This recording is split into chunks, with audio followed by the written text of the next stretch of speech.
They said she was the perfect wife. Silent, elegant, obedient. They were wrong.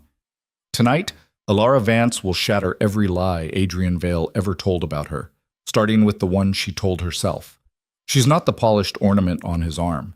She's the ghost that haunts the underground racing world, and he's about to find out what happens when you cage a woman who was born to burn rubber and break rules. Stay until the end to see how this street racer becomes a crime queen. Drop a like and comment your city so I can see how far this story travels. The chandeliers threw light like broken glass across the ballroom. Elara Vance stood perfectly still, champagne flute balanced between gloved fingers, smile fixed in place like something carved from marble. Around her, the underworld's elite circulated in their expensive suits and blood-bought jewelry, laughing at jokes that weren't funny, making deals that would ruin lives by morning. She'd stopped listening to their conversations months ago, maybe years. Time moved differently when you were suffocating. Mrs. Vale, a thick-necked man with too many rings approached, his breath already sour with whiskey. You look radiant tonight. Elara's smile didn't waver. Thank you, Mr. Kozlov. Your husband's a lucky man. His eyes crawled down her dress, midnight blue silk that cost more than her first car. A woman like you, so refined, so quiet, so dead inside, she thought, but her face remained serene. If you'll excuse me. She moved past him with practiced grace, her heels clicking against marble that probably came from some Italian quarry, shipped here at exorbitant cost because Adrian Vale didn't do anything halfway. The ballroom opened onto a balcony overlooking the estate's gardens. Elara slipped outside, grateful for air that wasn't thick with cologne and criminal intent. The night was cold enough to bite through silk, but she welcomed it. Anything to feel something real. Below, security guards patrolled the perimeter with earpieces and concealed weapons. Beyond the walls, the city sprawled in neon and shadow, a world she used to know, used to own, before she made the mistake of falling in love with a man who collected beautiful things and locked them away. 3 years. 3 years since Adrian Vale walked into Marcus Chen's garage where she worked, blood on his collar and desperation in his voice. His car had taken bullets. He needed someone who could fix it fast, no questions asked. She'd been elbow deep in an engine, grease under her fingernails, hair tied back with a rag.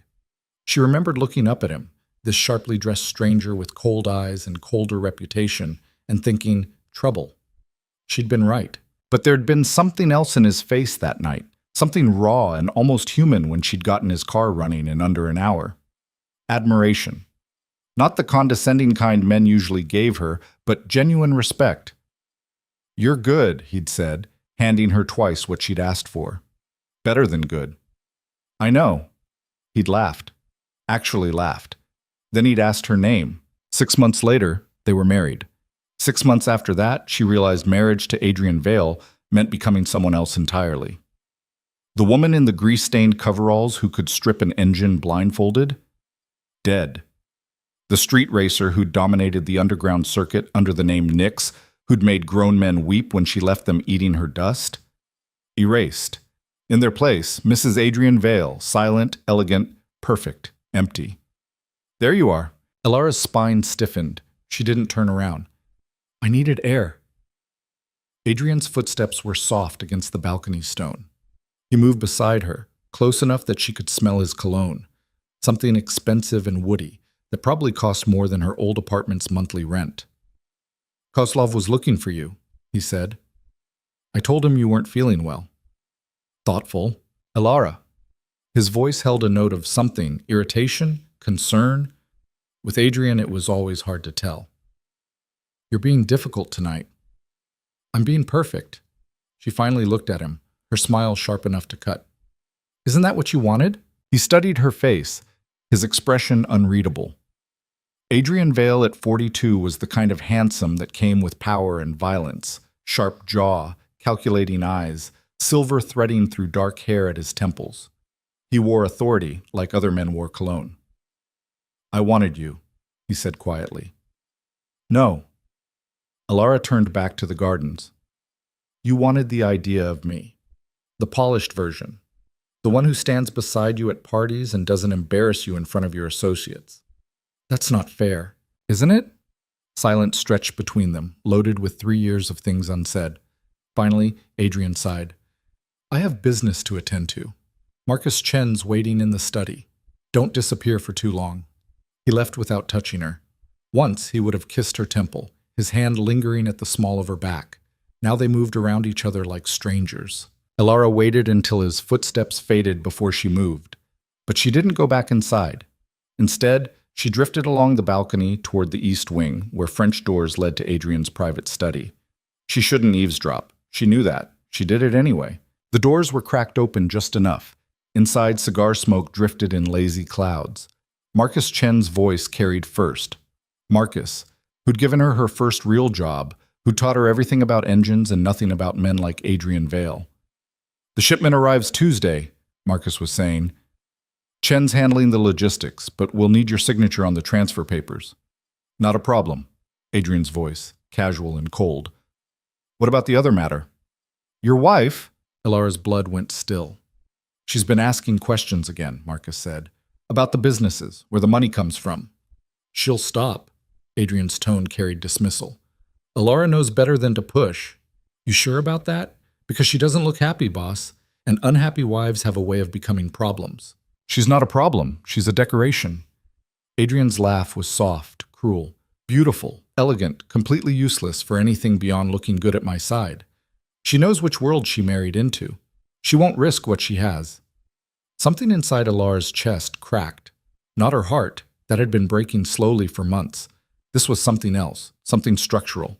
The last weight-bearing beam of whatever she'd been holding on to. Decoration, useless. Still, Marcus pressed, maybe you should... I should what? The woman can barely change a light bulb without calling maintenance. She's not a threat, Marcus. She's exactly what I made her. Elara stepped back from the door. Her hands weren't shaking. They should have been, but they weren't. Instead, she felt something cold and clear settling over her. The same feeling she used to get before a race, when the light turned green and everything else disappeared except the road and the speed and the absolute certainty of who she was. She walked back through the ballroom. People tried to catch her eye, but she didn't stop. Didn't smile. Just moved with purpose toward the service hallway that led to the garage. The estate's garage held Adrian's collection, 12 cars, each worth more than some houses. Lamborghinis, Ferraris, a vintage Aston Martin that he never drove because it was too valuable. But tucked in the back corner, covered by a tarp and forgotten, sat a 1970 Dodge Charger that Adrian had won in a card game 2 years ago. He'd called it a piece of junk and left it to gather dust. Elara pulled off the tarp. Dust motes danced in the fluorescent light. The Charger was beautiful, not in the pristine, untouchable way of Adrian's other cars, but in the way of something built to move. The body was matte black, scarred with primer patches and old dings. Someone had modified it. She could tell by the lowered suspension, the aftermarket exhaust, the roll cage visible through the windows. She ran her hand along the hood. Cold metal under her palm. Real. The keys were in the lockbox above the workbench. Adrian was meticulous about security everywhere except where he didn't think it mattered. She found them easily, along with a worn leather jacket someone had left behind. Elara kicked off her heels. They'd cost $3,000. She left them on the garage floor like shed skin. The jacket smelled like oil and old leather. She shrugged it on over her silk dress, the fabric bunching awkwardly, but she didn't care. In the workbench drawer, she found a hair tie. She pulled her carefully styled hair into a rough ponytail. The Charger's door opened with a groan. She slid behind the wheel. The seat was cracked vinyl, the dashboard bare metal with aftermarket gauges. Someone had loved this car once, had poured their soul into making it fast. Elara turned the key. The engine coughed, sputtered, caught. The sound was glorious, a raw, violent rumble that shook through her bones. Not the refined purr of Adrian's Lamborghinis, but something hungry and alive. She sat there for a moment, hands on the wheel, engine growling. Through the garage window, she could see the ballroom's lights still burning. Adrian would be finishing his meeting. Soon, he'd notice she was gone. He'd send someone to find her. Let him. Elara pressed the garage door opener. The door rose with agonizing slowness. When it was high enough, she dropped the Charger into gear and punched the accelerator. The tires screamed against concrete. Smoke billowed. The Charger launched forward like something unleashed. She didn't look back. The city's industrial district looked the same as she remembered. Warehouses bleeding rust, streetlights that flickered or didn't work at all, the smell of river water and diesel fuel. It was ugly in the way that real things are ugly, marked by use and time, and people who didn't have the luxury of pretending otherwise. Elara navigated by memory, the Charger's engine note bouncing off brick walls. She'd spent 5 years here, working at Marcus Chen's garage by day, racing by night. Best 5 years of her life, before she'd mistaken Adrian Vale's attention for love. The underground racing docks occupied a stretch of abandoned waterfront, old shipping facilities that the city had forgotten and the racers had claimed. On Friday nights, they came from all over. Rich kids with their father's sports cars, professional drivers looking for side money, street racers who'd built their rides bolt by bolt, and once, a woman named Elara Vance who'd raced under the name Nix and never lost. Cars lined the access road leading to the main dock, hundreds of them, from tuned imports to American muscle to exotic supercars that had no business being here. People clustered in groups, money changing hands, engines revving in challenge. Elara rolled in slowly. The Charger drew looks, not because it was pretty, but because it wasn't. In a sea of polished chrome and candy paint, the scarred black muscle car stood out like a threat. She parked at the edge of the crowd and killed the engine. For a moment, she just sat there, hands still on the wheel. The silk dress felt ridiculous now, torn at the hem where she'd climbed into the car. The delicate fabric never meant for anything real. Nice ride. Elara looked up. A young guy leaned against her window, maybe 25, leather jacket, tribal tattoos up his neck. Behind him, his crew watched with various degrees of interest. "Thanks," she said. "You racing?" He nodded toward the main dock, where a crowd had gathered around what looked like the night's first event. "Maybe. Entry's $5,000. His smile was sharp. "Winner takes all. You got that kind of money, princess?" Princess. Because of the dress. Because she looked like someone who'd wandered in from the wrong world. Elara reached into the leather jacket's inner pocket. Adrian kept emergency cash in all his vehicles, a habit from his early days when he'd needed to disappear fast. She pulled out a roll of hundreds and counted off 50 bills without blinking. The guy's smile disappeared. "Shit, you serious? Does this look like a joke?" She handed him the money. He took it, eyes calculating now. "What's your name?" Elara paused. For 3 years, she'd been Mrs. Vale. Before that, for 1 beautiful year, she'd been Nix. And before that, she'd been just Elara, young, fearless, stupid enough to think she could race and fall in love, and somehow keep both. "Call me whatever you want," she said. "I'll still beat you." He laughed, genuine this time. "All right, mystery woman. Race starts in 10. You'll be in the 3rd heat." He turned, then looked back. "Word of advice? The guy in the red Supra's won the last 6 races. He's good. Probably too good for Thanks for the warning." She rolled up the window and got out. The crowd parted slightly, eyes following her. She could feel their judgment, the silk dress, her bare feet on dirty concrete, the incongruity of it all. Let them look. The main dock was a straight quarter-mile shot, ending at the water's edge. No barriers, no safety equipment, just speed and skill, and the understanding that if you went into the river, nobody was diving in after you. 3 cars lined up for the current race, a Honda Civic with a turbo kit, a BMW M3, and a Nissan GTR that looked like it cost more than the other 2 combined. The crowd pressed close, energy crackling. A woman in a crop top and ripped jeans stood at the starting line with a flashlight. She raised it high. The engine screamed, turbos whistling, exhausts popping. The light dropped. They launched. The GTR got the jump, its all-wheel drive clawing pavement. The BMW spun its rear wheels, losing traction. The Civic surged forward on turbo boost. But halfway down the dock, the GTR's driver got greedy. He crowded the Civic, trying to block. The Civic's driver jerked left to avoid contact. Too hard, too late. The car's rear end stepped out. The driver overcorrected. Physics took over. The Civic spun sideways, tires shrieking. The BMW, nowhere to go, clipped its rear quarter panel. Both cars went wide, the Civic slamming into a concrete barrier with a sound like the world ending. The GTR crossed the finish line alone. Its driver climbed out, arms raised in victory. Nobody cheered. They were all watching the Civic. After a moment, its driver kicked open the door and stumbled out. shaken but mobile. The crowd exhaled. Crashes were part of the game, but nobody wanted to see death. Elara watched the wreckage being cleared. The Civic's front end was destroyed, oil pooling beneath it. The driver sat on the ground, head in hands. She'd been there. Not the crashing part, but the losing part. That moment when you realize your ride, your money, your pride, all gone in 30 seconds of bad decisions. "Heat 3!" someone shouted. "Let's go!" Elara walked back to the Charger.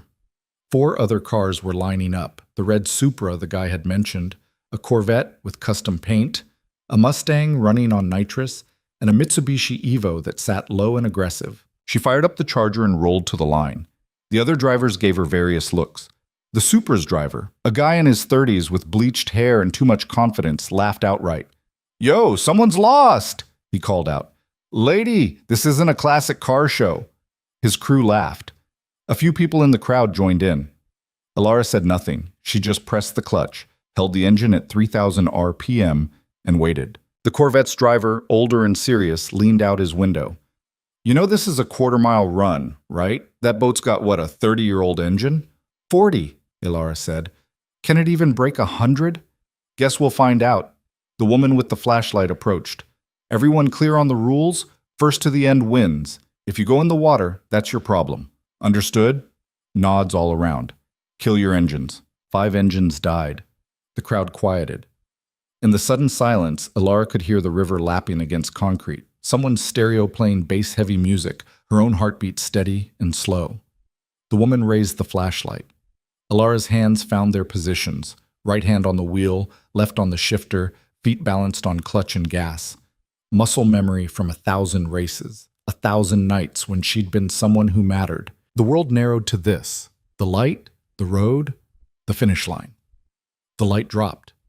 Elara dumped the clutch and floored the accelerator. The Charger's rear tires exploded into smoke. The engines roared, drowning out everything else. The car squatted, weight transferring, then launched forward like a missile. The Supra got a better start. Its modern launch control perfect and efficient. But the Charger had something the others didn't: pure, brutal torque. The old V8 pulled hard through first gear, second gear, the speedometer needle climbing with violence. The Corvette surged alongside her, its driver's face tight with concentration. Behind them, the Mustang and Evo jockeyed for position. But the Supra was pulling away. Its driver had been right to be confident. The car was fast, modified to perfection, and he knew how to drive it. Halfway down the dock, Elara sat in second place. Respectable for a first run. Enough to get her money back, maybe. Decoration. Useless. Adrian's words echoed in her skull. Elara's jaw tightened. Her hand moved to the shifter. The Charger had a secret. She'd felt it in the engine's note, seen it in the aftermarket gauges. Someone had built this car for more than street cruising. They'd built it to fly. She dropped her foot to the floor. The Charger had a second gas pedal hidden beneath the first, a nitrous oxide system, probably installed by whoever'd owned it before Adrian won it and forgot it. The system engaged with a hiss and a scream. The acceleration was violent. The world blurred. The Charger rocketed forward like someone had lit a fire under it, engine howling, tires clawing pavement with desperate fury. The Corvette fell away. The Mustang became a memory. The Supra's driver saw her coming in his mirror. She watched his eyes widen, watched him jam his own throttle harder. Too late. Elara pulled alongside him with 20 yards to go. Their cars ran door to door, engines screaming in harmony. The finish line rushed at them. Just the edge of the dock, the black water beyond, nowhere to stop. The Supra's driver glanced at her. For a heartbeat, their eyes met. Then Elara shifted one last time and the Charger surged ahead. She crossed the line first by half a car length. The crowd erupted. Elara didn't celebrate. She just let off the gas, pumped the brakes, and brought the Charger to a controlled stop. Behind her, the other drivers were doing the same. The Supra's driver staring at her like she'd just materialized from thin air. She killed the engine. Sat there for a moment, hands still on the wheel, adrenaline singing through her veins. This was real. This was who she was. Not the ornament in Adrian Vale's collection, not the decoration. This. She climbed out of the Charger. The crowd pressed close, shouting questions, congratulations, challenges for another race. The woman with the flashlight pushed through, a messenger bag slung over her shoulder. "Winner's take," she said, handing over a brick of cash. 25 grand. Not bad for 30 seconds of work. Elara took the money. It felt heavy, real. "You racing again?" someone called out. "Maybe." "What's your name?" She opened her mouth to answer, then she saw him. Adrian Vale stood at the edge of the crowd, his suit jacket gone, his tie loosened. He looked wrong here, too clean, too polished, like a knife at a gunfight. Their eyes met across 50 feet of concrete and humanity. His face was unreadable. The crowd was still buzzing, still asking questions, but Elara couldn't hear them anymore. There was just Adrian, just the weight of his stare, just the question hanging between them. What now? She'd shattered the illusion. The perfect wife, the quiet ornament, gone, replaced by this. By grease and speed and the woman she'd been before he tried to reshape her into something acceptable. Adrian started walking toward her. The crowd parted for him. They didn't know who he was, but they recognized power when they saw it. "Elara," he said when he reached her. His voice was quiet, dangerous. "We need to talk." "No," she said. "We really don't." She turned back to the charger. Behind her, she heard Adrian's sharp inhale, the sound of him moving to follow. "You're walking away from me?" Disbelief in his voice. When did anyone walk away from Adrian Vale? Elara looked back at him. "I'm driving away. Pay attention." She got in the car and fired up the engine. Adrian's hand hit the window, flat palm against glass. "You humiliated yourself tonight," he said. "Coming here, racing like some what?" She revved the engine, drowning him out. "Finish that sentence, Adrian." He stared at her through the window. In the harsh dock lights, she could see something flickering in his expression. Not anger. Something else. Something that might have been recognition. "I didn't know you could drive like that," he said finally. Elara smiled. It wasn't a happy smile. "There's a lot you don't know about me. That's what happens when you treat your wife like furniture." She dropped the charger into gear. Adrian stepped back. He was smart enough for that, at least. But before she could drive away, another car rolled up beside them. A Ferrari 488, midnight blue, pristine, worth more than most people's houses. The window came down. The driver was maybe 40, blonde, beautiful in the way that money could buy. She wore diamonds that caught the light and a smile that was all edges. "Adrian Vale," she said. "Didn't expect to see you in a place like this." Adrian's expression went carefully neutral. "Victoria." "And this must be the famous Mrs. Vale." Victoria's eyes slid to Elara, assessing. "Though you look a little different from your photos. More disheveled." Elara's hands tightened on the wheel. "Thanks. That was quite a race." Victoria's smile sharpened. "Where did Adrian's little housewife learn to drive like that?" Little housewife. "Around," Elara said flatly. "Fascinating." Victoria drummed her fingers on the Ferrari's door. "I'm hosting a private event tomorrow night, invitation only. The kind of racing that makes this," she gestured at the docks, "look like a child's birthday party. Big money, big risks. The drivers are the best on the East Coast." "Not interested," Adrian said quickly. "I wasn't asking you." Victoria's eyes stayed on Elara. "I was asking your wife if she's brave enough." The challenge hung in the air like smoke. Adrian moved closer to Elara's window. "Don't. Victoria Crane runs a different kind of operation. People get hurt at her events, sometimes killed." "And yet you know her," Elara said. Silence. "We have history," Adrian admitted. "Business history. The kind I kept from you for a reason." Victoria laughed. "Oh, Adrian, still trying to protect her? How noble." She pulled a card from her purse and flicked it through Elara's window. It landed on the passenger seat. "Tomorrow night, Pier 47, midnight, if you have the guts." The Ferrari rolled away, its engine note a refined whisper compared to the Charger's growl. Elara picked up the card. Heavy stock. Gold embossing. Just an address and a time. "Elara." Adrian's voice carried a warning she'd never heard before. "Victoria Crane is dangerous. She runs races for people who bet in the millions. Drivers have died on her courses." "So you've said." "This isn't a game. Tonight was street racing. Kids playing with cars. What Victoria does, it's professional, ruthless. You could get killed." Elara looked at him through the window. Would you care? What? If I died? Would you care? Or would you just find another decoration to hang on your arm? Adrian's face went still. You can't really think. Earlier tonight, you called me useless. A ornament. Completely worthless for anything beyond looking good at your side. Each word landed like a punch. So yeah, Adrian, I really think that. She saw it hit him. Saw the moment he realized she'd heard everything. You were listening, he said quietly. I was. Elara, I didn't mean… Yes, you did. She tucked Victoria's card into the sun visor. That's the problem. You meant every word. She drove away before he could respond.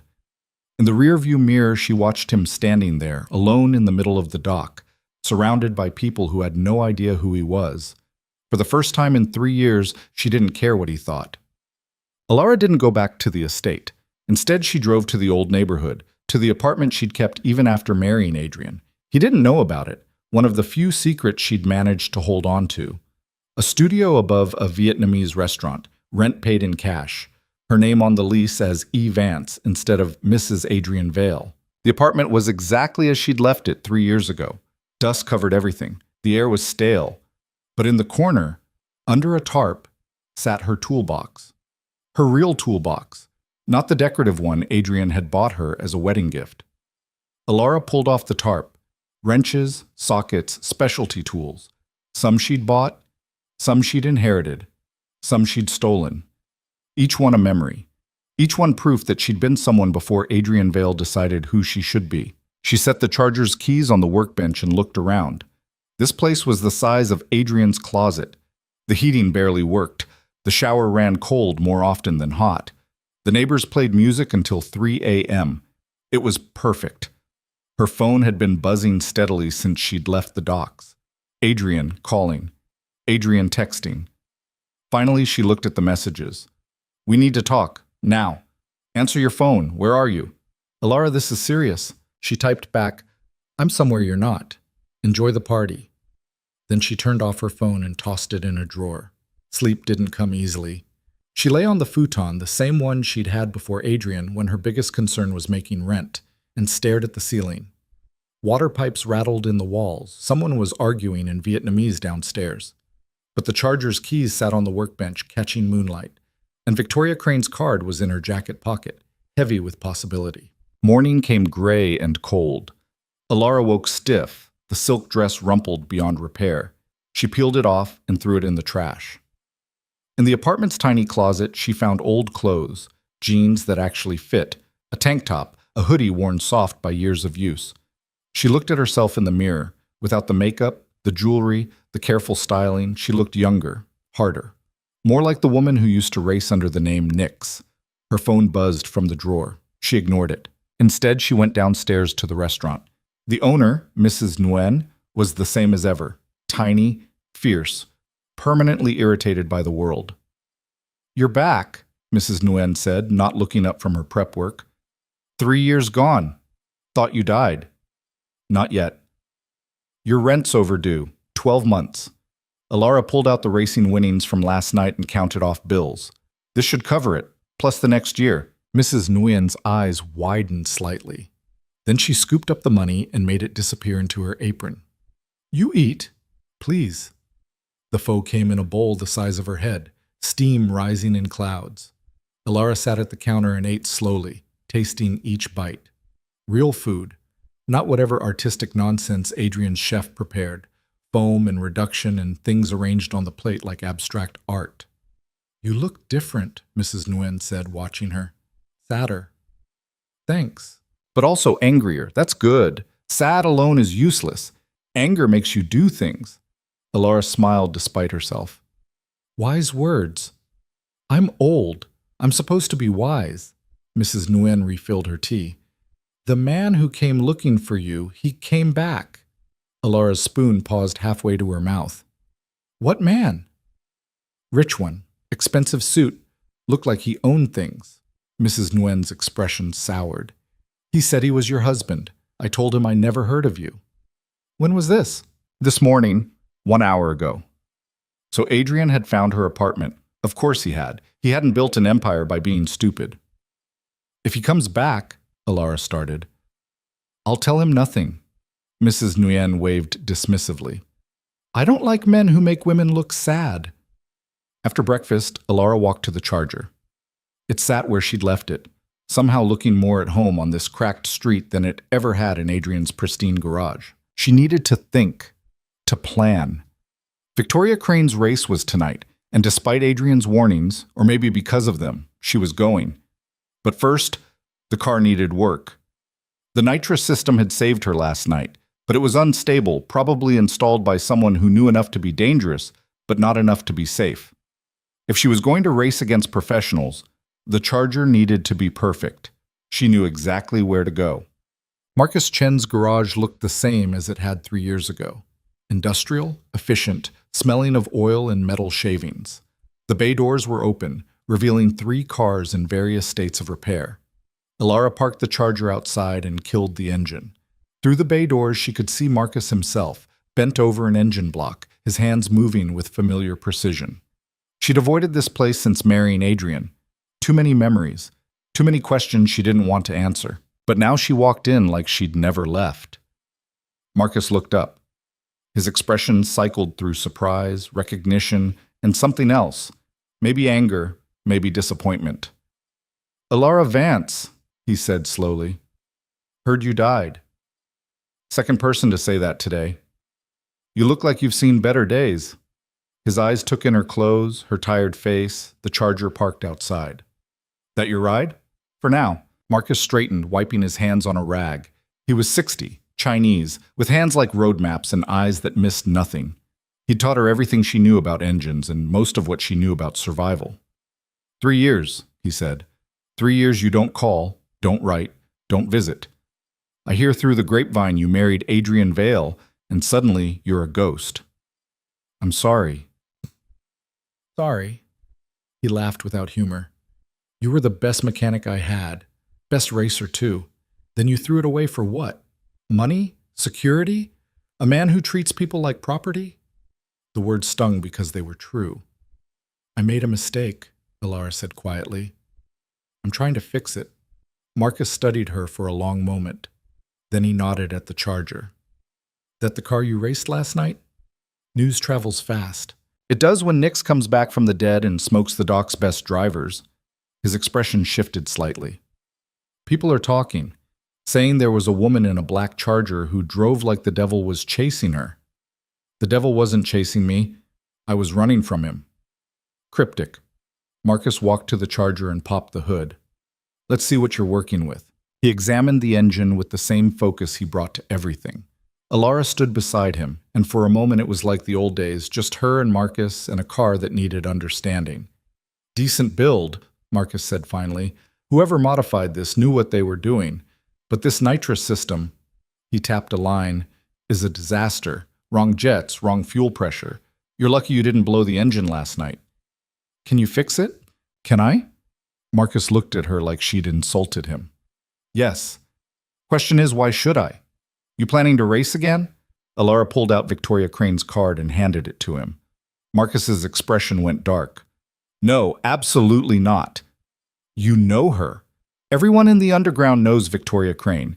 She runs death matches disguised as races, $1 million entry fees, courses designed to kill. Last year, 2 drivers went off a cliff on her mountain run. She didn't even stop the race. Adrian said the same thing. Then for once, Adrian Vale and I agree. Marcus handed back the card. This is suicide, Elara. Or it's a chance to race against the best, to prove I'm not just... She caught herself. Not just what?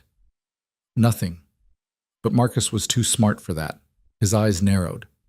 What did he say to you? It doesn't matter. It does if it's got you considering racing for Victoria Crane. Marcus crossed his arms. Talk. So she told him.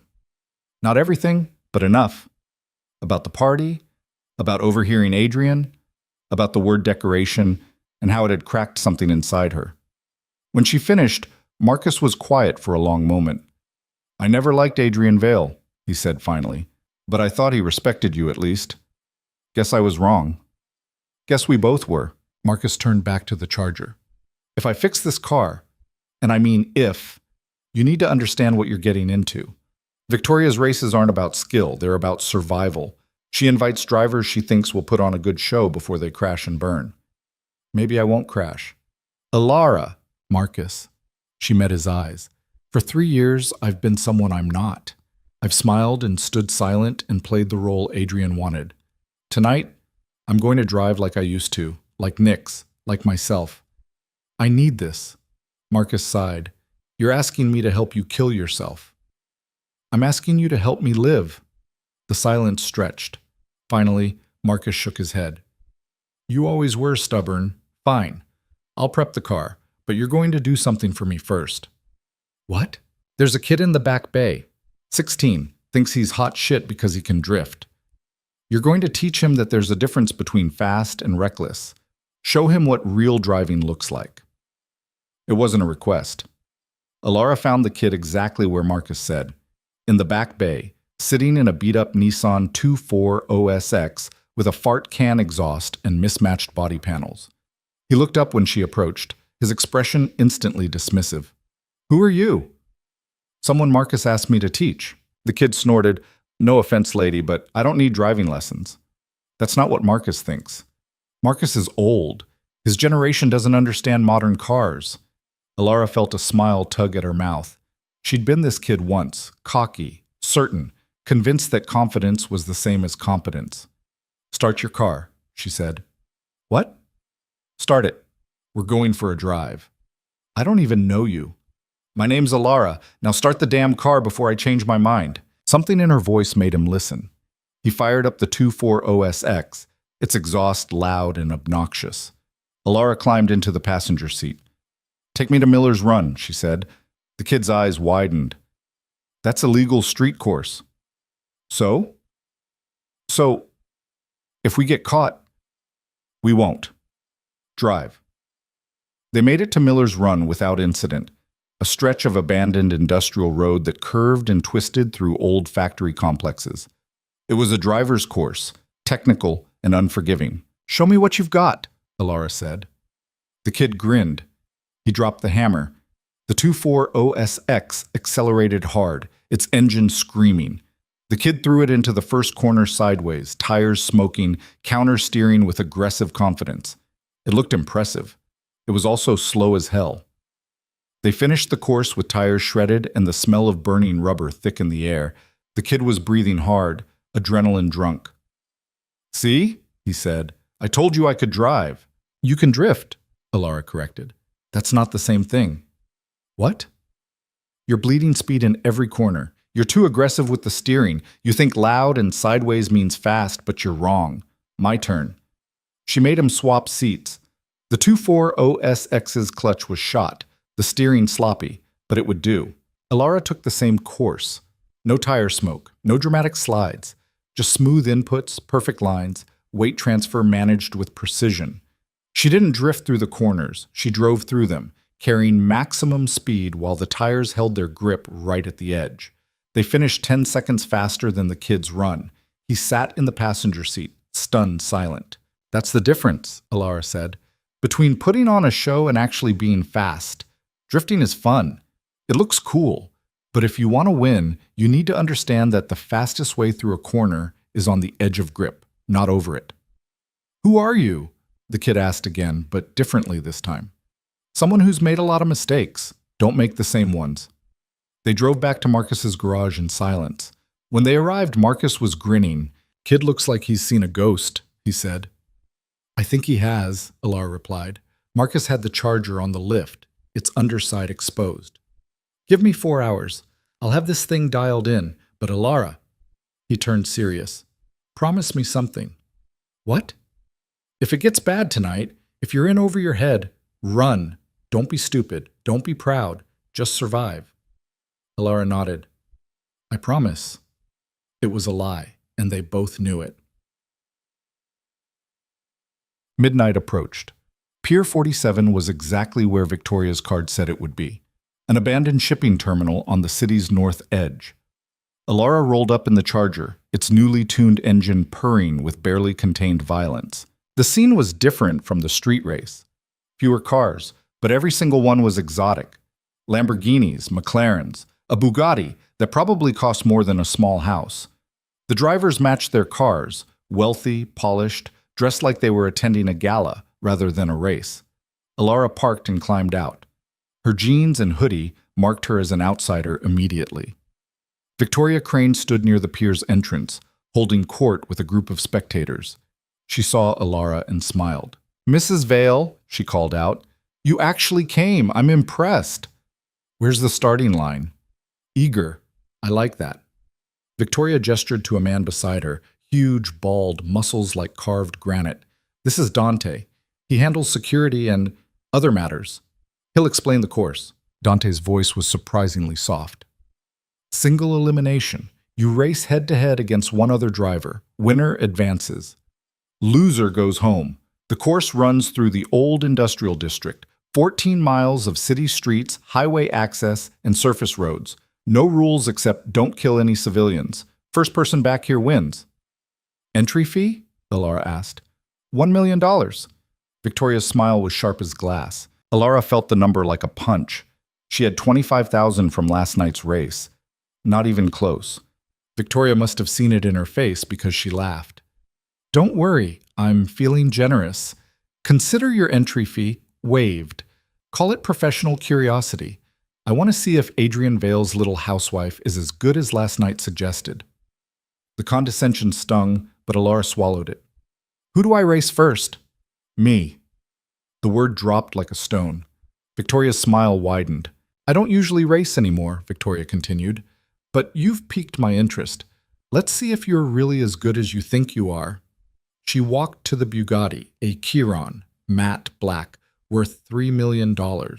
It looked like violence wrapped in carbon fiber. Elara looked at her Charger, 40 years old, modified by amateurs, held together by hope and Marcus's skill. "This is insane," someone behind her said. She turned. Adrian stood there, still in his suit from the gala, looking exhausted and angry, and something else she couldn't quite identify. "You came," she said. "Of course I came. You think I'd let you face Victoria alone? I don't need protection." "Clearly." His voice was tight. "That's why you're about to race a Bugatti Chiron in a 40-year-old muscle car, because you have everything under control." "I do." "Elara," he stepped closer, "this isn't like last night. Victoria doesn't play fair. She's going to do everything she can to make you crash, to make you quit, to prove you don't belong here." "Maybe I don't. Maybe."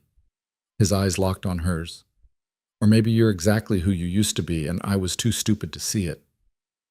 The words hung between them. Before Elara could respond, Dante called out, "Racers, to your vehicles!" Elara walked to the Charger. Adrian followed. "If this goes wrong," he started. "It won't. But if it does, if she tries something, if you need help, I'll be here." Elara looked at him. Really looked. For the first time in months, she saw something genuine in his face. Not the crime lord, not the collector. Just a man who'd realized too late what he had and how he'd failed it. "Why do you care?" she asked quietly. "Because I was wrong." The admission seemed to cost him. "About you. About us. About everything I said in that study.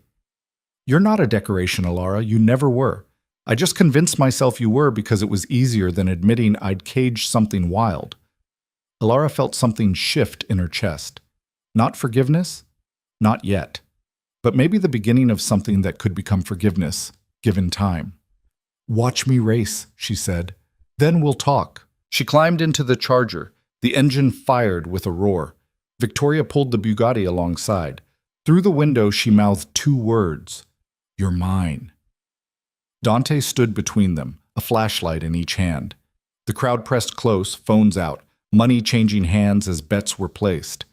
Elara's hands found their positions. Her breathing slowed. The world narrowed. Dante raised the lights.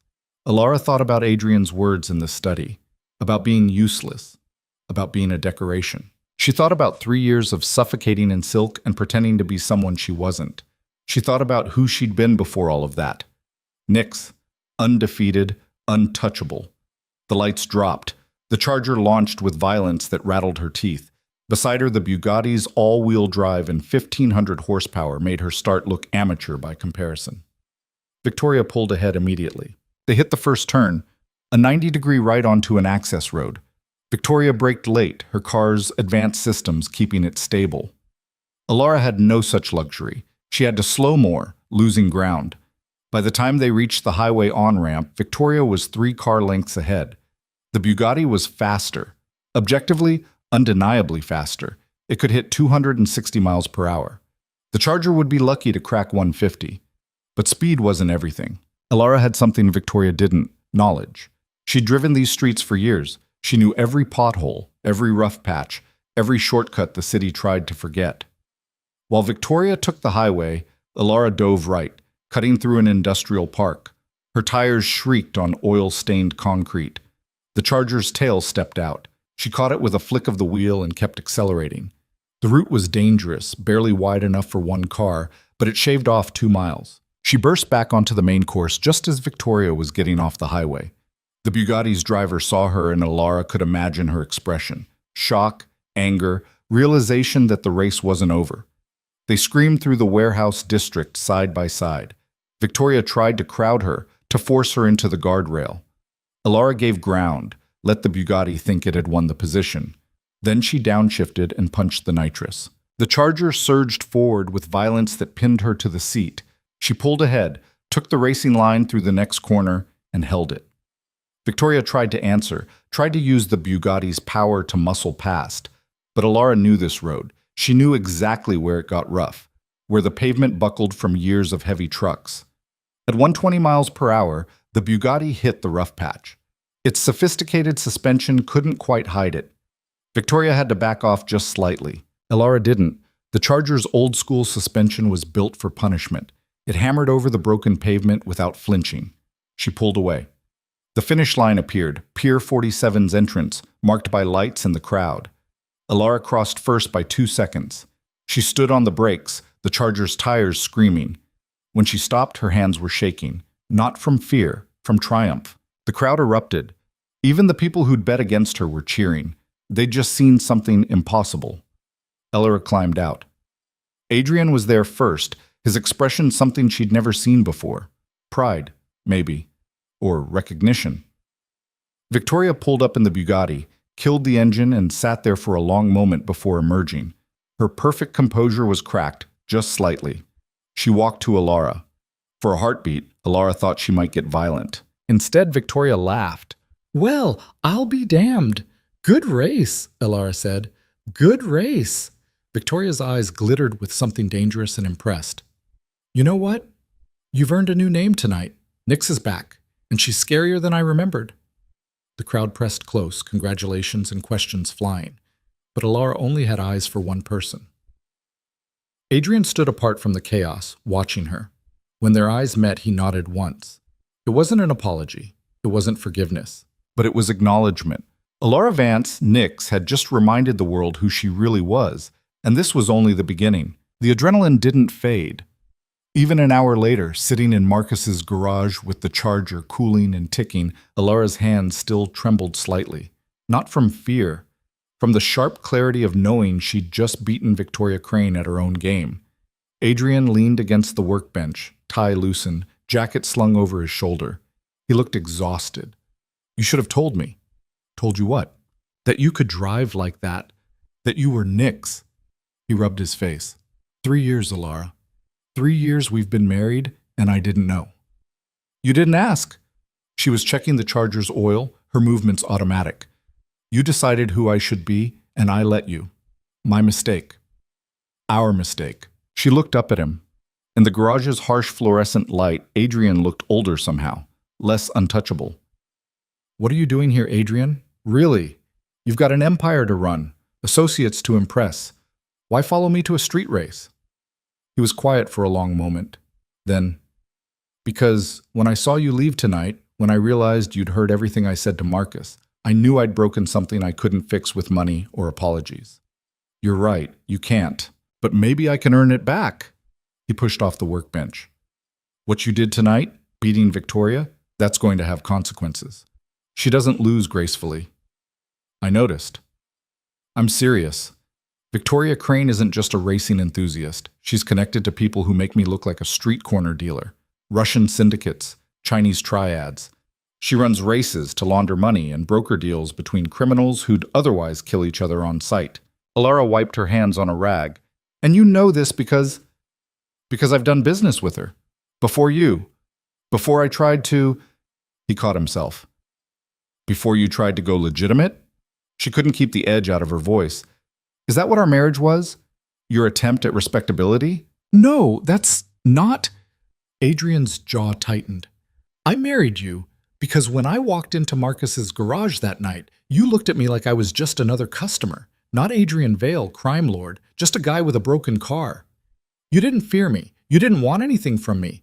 You just fixed my problem and asked for fair payment. And then you decided to fix me. The words landed hard. Adrian flinched.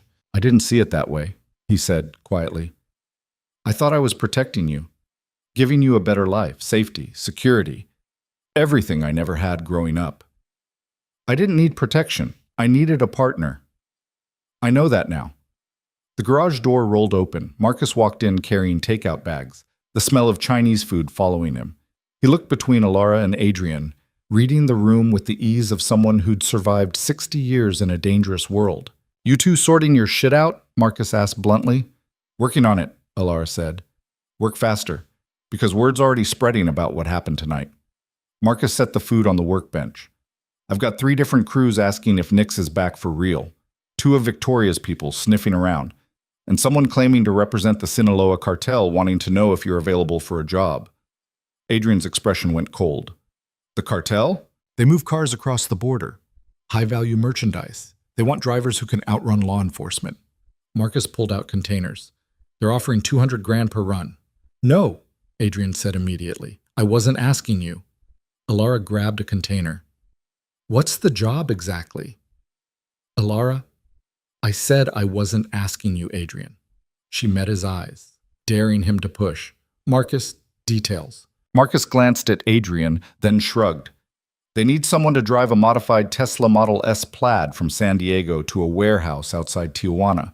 The car's carrying something in the chassis. They didn't say what. You don't ask. You just drive fast, avoid checkpoints, and deliver the package. When? 3 days from now. Adrian's hand hit the workbench. Absolutely not. You're talking about crossing international borders with cartel merchandise. You get caught, you're looking at 20 years in federal prison. Minimum. Or I make $200,000 in one night. Elara ate cold lo mein straight from the container. More than you've given me access to in 3 years. That hit him. She saw it in the way his shoulders tensed. I gave you credit cards, he said. Full access to your accounts, your money, everything in your name. She set down the container. I had to ask permission to buy a coffee, Adrian. Every purchase tracked, every dollar accounted for. That's not financial security. That's a leash. The silence stretched. Marcus ate his food, watching them like this was better than television. Finally, Adrian spoke. If you want money, I'll transfer you whatever you need. $1 million, $10 million. Just don't do something stupid because you're angry at me. I'm not angry. I'm done. Elara pulled out her phone, the one she'd turned back on to call Marcus. 17 missed calls from Adrian, 32 texts. She deleted them all without reading. I'm done being your kept woman, your decoration, your controllable asset. If I'm going to have money, I'm going to earn it myself. By becoming a cartel driver. By using the one skill I have that's worth something. You have other skills. Name one that you valued. She waited. You can't, can you? Because you never asked what I was good at. You just wanted me pretty and quiet at your parties. Adrian looked like he wanted to argue. Instead, he pulled out his phone, typed something, and showed her the screen. A bank transfer confirmation. $5 million to an account in her name. There, he said. It's yours, not mine. No strings, no access required. Just promise me you won't work for the cartel. Elara stared at the screen. $5 million. More money than she'd ever imagined having. Freedom in digital form. It felt like a bribe. Keep it, she said. Elara, I don't want your guilt money. She stood, wiping her hands. If I'm going to rebuild my life, I'm doing it my way, with my skills. On my terms. She walked out of the garage before Adrian could respond. The night air was cold, tinged with the smell of the city's industrial heart. She heard Adrian following, but didn't stop. "You're making this harder than it needs to be," he called out. "Good. Nothing about us has been hard enough." She reached the charger, keys in hand. "You got comfortable treating me like property. Maybe hard is what we need." "Where are you going?" "None of your business." "Elara, please, just—" He caught up to her, hand on the car door before she could open it. "Talk to me. Tell me what you want." "I want to be someone again." The words came out raw, unfiltered. "For 3 years, I've been Mrs. Adrian Vale. That's it. Not Elara, not Nix. Just an extension of you. And tonight, for the first time since I made the mistake of marrying you, I remembered what it felt like to be whole." Adrian's hand fell away from the door. In the streetlight's orange glow, he looked older than his 42 years. "I never meant to make you feel like that. But you did. So what now? You race for cartels, you work for people who'll kill you if you make one mistake?" "Maybe. Or maybe I find another way." She opened the door. "But whatever I do, it's going to be my choice. Not yours, not anyone else's. Mine." She drove away before he could answer. In the rearview mirror, she watched him standing alone on the street, looking lost. Part of her felt guilty for that. The larger part felt free. The apartment above the Vietnamese restaurant was dark when she arrived. Mrs. Nguyen's place was closed for the night, the street quiet except for distant traffic. Elara climbed the exterior stairs, her legs heavy with exhaustion that was more emotional than physical. Inside, she collapsed on the futon without bothering to undress. Sleep came hard and fractured, full of dreams about racing and Adrian's voice calling her a decoration and Victoria Crane's smile sharp as broken glass. She woke to pounding on her door. Gray morning light filtered through the window. The pounding continued. "I know you're in there." Victoria Crane's voice, muffled by the door. "We need to talk." Elara sat up, instantly awake. She grabbed the tire iron she kept by the bed, old habits from her street racing days, and approached the door. "How did you find me?" "Please, I run an underground racing empire. Finding people is what I do." A pause. "I'm not here to cause trouble. I'm here with an offer." "Not interested." "You haven't heard it yet." "Don't need to. I've already got Adrian Vale trying to control my life. I don't need another criminal making demands." Victoria laughed. "Adrian Vale is small time compared to me, sweetheart. And I'm not trying to control you. I'm trying to hire you." Against her better judgment, Elara opened the door but kept the chain on. Victoria stood in the hallway wearing designer athleisure and sunglasses despite the overcast morning. Behind her, Dante loomed like a wall of muscle. "5 minutes," Elara said. "Talk." "Can we come in? The hallway smells like fish sauce." "That's Mrs. Nguyen's cooking. It's delicious. You've got 4 minutes now." Victoria's smile was sharp. "Fine. Here's the situation. You embarrassed me last night. Beat me in front of my associates, my clients, people who bet millions on me never losing. And normally, I'd make your life very difficult. But I'm impressed. You drove a 40-year-old muscle car against a Bugatti and won through pure skill. That's rare, useful." She pulled out a business card, different from the first one, embossed with a phone number and nothing else. "I'm organizing an event. Private. Invitation only. 10 drivers. $1 million entry fee. Winner takes $10 million. "I don't have $1 million. "I'll front your entry. You win, you pay me back plus 10% interest. You lose—" Victoria's smile widened. "You work for me for 1 year, driving whatever I need driven, whenever I need it. That's called indentured servitude. That's called business." Victoria checked her watch. Something expensive and Swiss. "You've got 24 hours to decide. The race is in 5 days. Location undisclosed until the day before. But I'll tell you this much. It's not in the city. It's cross-country, 3,000 miles. No rules except finish first." "Why me?" "Because you're good. Because you're hungry. And because Adrian Vale's wife winning would make excellent theater." Victoria turned to leave, then paused. "Oh, and Elara? The cartel job Marcus mentioned? That's my operation. I'm the one who moves merchandise across borders. So if you turn me down for this race but take that job, you're still working for me. Might as well get the better deal. She left, Dante following silently. Elara stood in the doorway, Victoria's card in her hand, her mind racing. $10 million. Enough to disappear. Enough to start over. Enough to never need Adrian's money or anyone else's. But if she lost, she'd spend a year as Victoria's driver. A year moving illegal cargo, risking her life, probably her freedom. Her phone buzzed. Adrian calling again. She let it go to voicemail, then another call. Marcus this time. She answered. "You okay?" Marcus asked without preamble. "Define okay." "Victoria came to see you." "How did you—" "Never mind." "Yes. She made an offer." "The cross-country race." It wasn't a question. "I heard about it. 3,000 miles through back roads, mountain passes, and desert. They call it the Death Run. Last time she organized one, 4 years ago, 2 drivers died. 3 more ended up in prison. You're full of good news today." "I'm serious, Elara. This isn't street racing. This is professional criminal activity, interstate flight, reckless endangerment. If the FBI catches you, they'll throw every charge they can at you. And if I win, I'm set for life." Marcus was quiet for a beat. "Is that what this is about? Money?" "It's about being more than what Adrian made me." "You were always more than that. You just forgot." The words sat heavy in her chest. "Maybe. Or maybe I need to prove it. To him. To myself. To everyone who looked at me last night and saw Adrian Vale's wife instead of a driver. And if you die proving it, then at least I'll die as myself." Marcus sighed.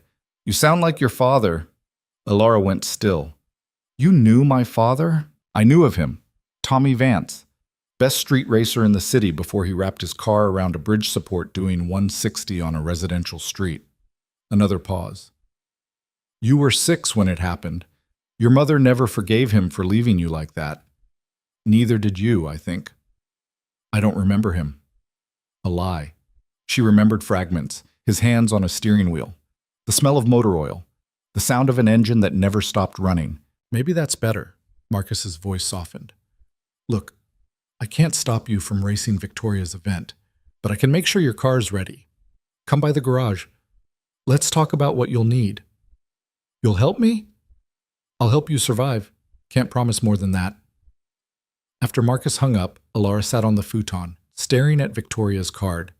Her phone buzzed again, another text from Adrian. "I'm not giving up on us. On you. Whatever you decide, I'm here." She almost laughed. Now he wanted to be there. Now, after 3 years of treating her like furniture that occasionally needed dusting. But there was something in the message that felt genuine. Not the smooth operator who'd swept her off her feet. Not the crime lord who controlled everything. Just a man who'd realized too late what he'd lost. Her phone rang. Unknown number. "Yes, Mrs. Vale." A man's voice. Accented. Russian, maybe. "My name is Dmitry Volkov. I work with Victoria Crane. She said you might be interested in our race." "She gave you my number?" "Victoria shares everything with her partners." A smile in his voice. "I'm calling to provide details. The race begins in Montana, ends in Miami, 3,000 miles, 10 drivers. You'll be given a car. Your choice from our collection. We'll handle all preparations." "What's in it for you? For Victoria?" "Entertainment, betting, the thrill of watching talented people push themselves to breaking." He said it casually, like discussing the weather. "Also, we move certain assets during the chaos. Law enforcement watches the race. They don't watch our other activities. So I'm a distraction. You're a competitor. The distraction is a bonus." Papers rustling on his end. "You have 24 hours to commit. After that, we fill your slot with someone else. But Mrs. Vale, Victoria wants you specifically. Don't disappoint her." He hung up before she could respond. Elara sat in the apartment's dim light, turning Victoria's card over in her hands. This was insane. Illegal. Dangerous. Everything Adrian had warned her about. It was also exactly what she needed. She pulled out her laptop, an old model she'd kept hidden from Adrian, its hard drive full of race footage and mechanical diagrams and the remnants of the person she used to be. She opened a search browser and typed, "Victoria Crane Death Run." The results were scarce. A few forum posts on underground racing sites. Speculation. Rumors. One article from a Montana newspaper 4 years ago about multiple high-speed chases that ended in crashes. No names, no official connection to Victoria. But in the forums, people talked. They mentioned drivers who disappeared after Victoria's races. Some resurfaced in prison. Some never resurfaced at all. One post caught her eye, written by someone with the username GhostDriver88. I ran Victoria's race in 2021, made it 1,200 miles before the FBI boxed me in outside Amarillo. Spent 2 years in federal prison. The money's real. So are the consequences. If you're thinking about running, ask yourself, is 10 million worth your life? Elara closed the laptop. Her hands were steady now. The trembling from earlier was gone, replaced by cold certainty. She texted Marcus, I'm doing it. Let's build a car that can win. Then she texted Victoria's number. I'm in. When do we start? The response came within seconds. Friday midnight. Montana. Details to follow. Don't be late. Elara looked around the apartment. This place had been her refuge, her secret, her anchor to who she used to be. In 5 days, she'd leave it behind to drive 3,000 miles for a woman who probably wanted her dead, and $10 million that might not exist. Her phone rang again. Adrian, persistent as ever. This time, she answered. Are you okay? He sounded worried. Actually worried, not the performative concern he used to deploy at parties when she'd had too much champagne. I'm fine. Victoria came to see you. You've got people watching me now? I've got people watching Victoria. There's a difference. Background noise on his end, voices, movement. He was at one of his businesses. What did she offer you? Elara considered lying, decided against it. A race, cross country, 10 million if I win. Silence. Then, the death run. You know about it. Everyone in the underground knows about it. It's a myth, a nightmare. Drivers don't finish that race, Elara. They die or get arrested or disappear. Some finish. 1. In the last 4 years, one driver finished, a Russian named Alexei Kozlov. He won the 10 million, then got assassinated 3 months later by a competitor who wanted revenge. Cheerful. I'm serious. Victoria's race isn't about skill. It's about survival. She designs the course to break people, and even if you make it to the end, you'll have made enemies who won't forgive you for beating them. Elara walked to the window. Dawn was breaking properly now, gray light giving way to pale blue. Then I'll deal with those enemies when I get there. Don't do this. Why do you care? Because... He stopped, started again. Because I love you. I know I haven't shown it. I know I've been controlling and dismissive in every other thing you accused me of. But I love you, Elara, and I can't watch you kill yourself trying to prove something to me. The words should have felt good. They didn't. They felt 3 years too late. I'm not doing this to prove something to you, she said quietly. I'm doing it for me. To remember who I am.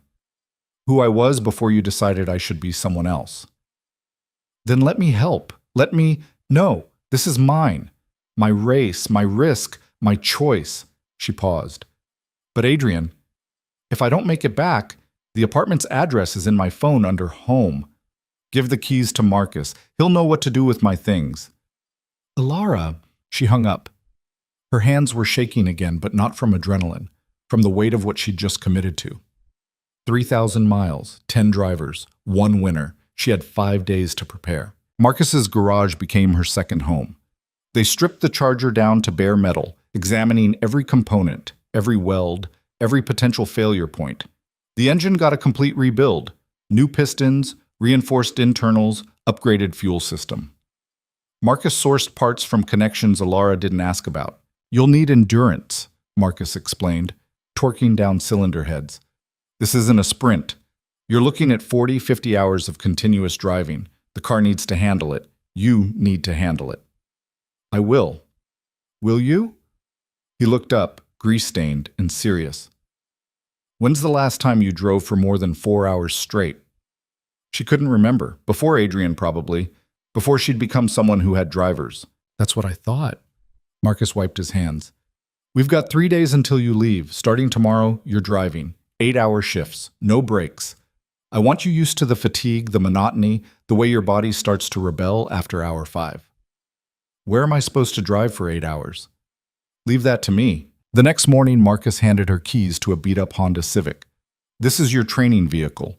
You're going to drive to Chicago and back, 12 hours each way. No stopping except for gas. That's insane. That's preparation. The Civic's reliable. Boring. Exactly what you need to build endurance. He pushed the keys into her hand. Go. I'll finish the charger while you're gone. Elara drove. Chicago was 600 miles away, most of it highway monotony. After 4 hours, her back ached. After 6, her eyes burned. After 8, she understood what Marcus meant about the body rebelling, but she kept driving. Through Illinois flatlands and Indiana industrial zones, and the way the world looked the same for miles and miles until it didn't. She made it to Chicago at midnight, turned around, and drove back. By the time she reached Marcus's garage 24 hours after leaving, she was hallucinating exit signs, and her hands were cramped into permanent steering wheel shapes. Marcus took one look at her and nodded. Good. Now you know what you're up against. Sleep. Tomorrow, we do it again. Again? You've got 2 more training runs before Friday. Better get used to it. The second run was Pittsburgh and back. Shorter distance, mountain roads, teaching her to stay alert through elevation changes and winding curves. The third was a midnight run to Atlantic City, teaching her to drive in the dark when exhaustion made everything dangerous. By Thursday, Elara felt like she'd aged years. Her body ached in places she'd forgotten existed. But she could drive, hour after hour, mile after mile, her mind staying sharp even when her body screamed for rest. The charger was ready too. Marcus had transformed it from a forgotten relic into something purpose-built and dangerous. New suspension, upgraded brakes. The engine now produced 600 horsepower without nitrous, 750 with it. He'd added auxiliary fuel tanks, run-flat tires, and a roll cage that would survive anything short of a direct missile strike. This is the best work I've ever done, Marcus said, standing back to admire it. She'll run forever if you treat her right. Thank you. Don't thank me yet. Thank me when you come back alive. Thursday night, Adrian showed up at the garage. He looked terrible. Unshaven, eyes shadowed, tie missing for once. Marcus took one look at them and made himself scarce, muttering about inventory in the back room. I tried to talk Victoria out of including you, Adrian said without preamble. Offered her money, territory, a slice of my operations. She said no. I didn't ask you to do that. I know. I did it anyway. He moved closer, stopping just outside comfortable distance. I can't stop you from racing, but I can make sure you're not alone out there. I've got people in every major city between here and Miami. Phone numbers, safe houses. If you need help, they'll provide it. No questions. He handed her a burner phone. The contacts list was extensive, names and numbers spanning half the country. I don't need your help, she said, but she took the phone anyway. Maybe not, but you've got it. His eyes searched her face. I meant what I said before. I love you. And if you make it back from this, if you still want nothing to do with me, I'll accept that. But I need you to know that these 3 years, they weren't all lies.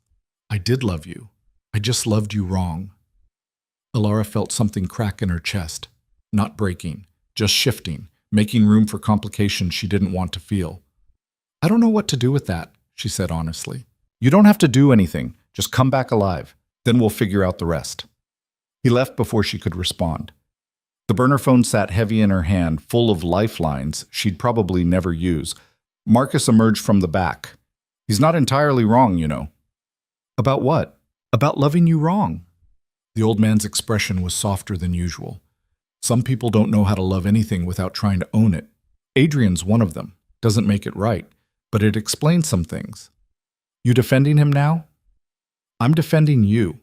Because someone who loves you enough to build an entire support network across the country, even knowing you might never forgive him, is someone who's trying. Badly, but trying. Elara didn't answer. She just walked to the charger and ran her hand along its hood. Tomorrow night, she'd climb inside this machine and drive until she either won or crashed, or ended up in handcuffs. And maybe, somewhere along those 3,000 miles, she'd figure out who Elara Vance really was. Not Adrian's wife, not Nick's the legendary racer, just herself, whatever that meant. Get some sleep, Marcus said. Tomorrow's going to be a long day. But Elara didn't sleep. She spent the night in the garage, memorizing every inch of the Charger, checking and rechecking systems until her hands knew the car better than her own body. When dawn broke Friday morning, she was ready, or as ready as anyone could be for something this insane. The flight to Montana was commercial, which surprised her. Elara half expected Victoria to send a private jet or some other display of criminal wealth. Instead, she got a coach seat on a red-eye with a screaming baby 3 rows back and a man who smelled like he'd bathed in cologne sitting next to her. The Charger was being transported separately. Marcus had arranged for a specialized hauler to drive it out, meeting her at the starting location. She'd argued about letting the car out of her sight, but Marcus had been firm. "You need rest before this thing starts," he'd said. "Not 30 hours behind the wheel getting to Montana. Trust me on this." So she'd trusted him, even though trusting felt dangerous right now. The plane touched down in Billings just after 3 a.m. The airport was dead, just a handful of travelers and one custodian pushing a mop across empty floors. Elara collected her bag, a duffel with clothes, tools, and the burner phone Adrian had given her, and walked outside into air so cold it hurt to breathe. A black SUV idled at the curb. The rear window rolled down and Victoria Crane's face appeared, perfect even at this hour.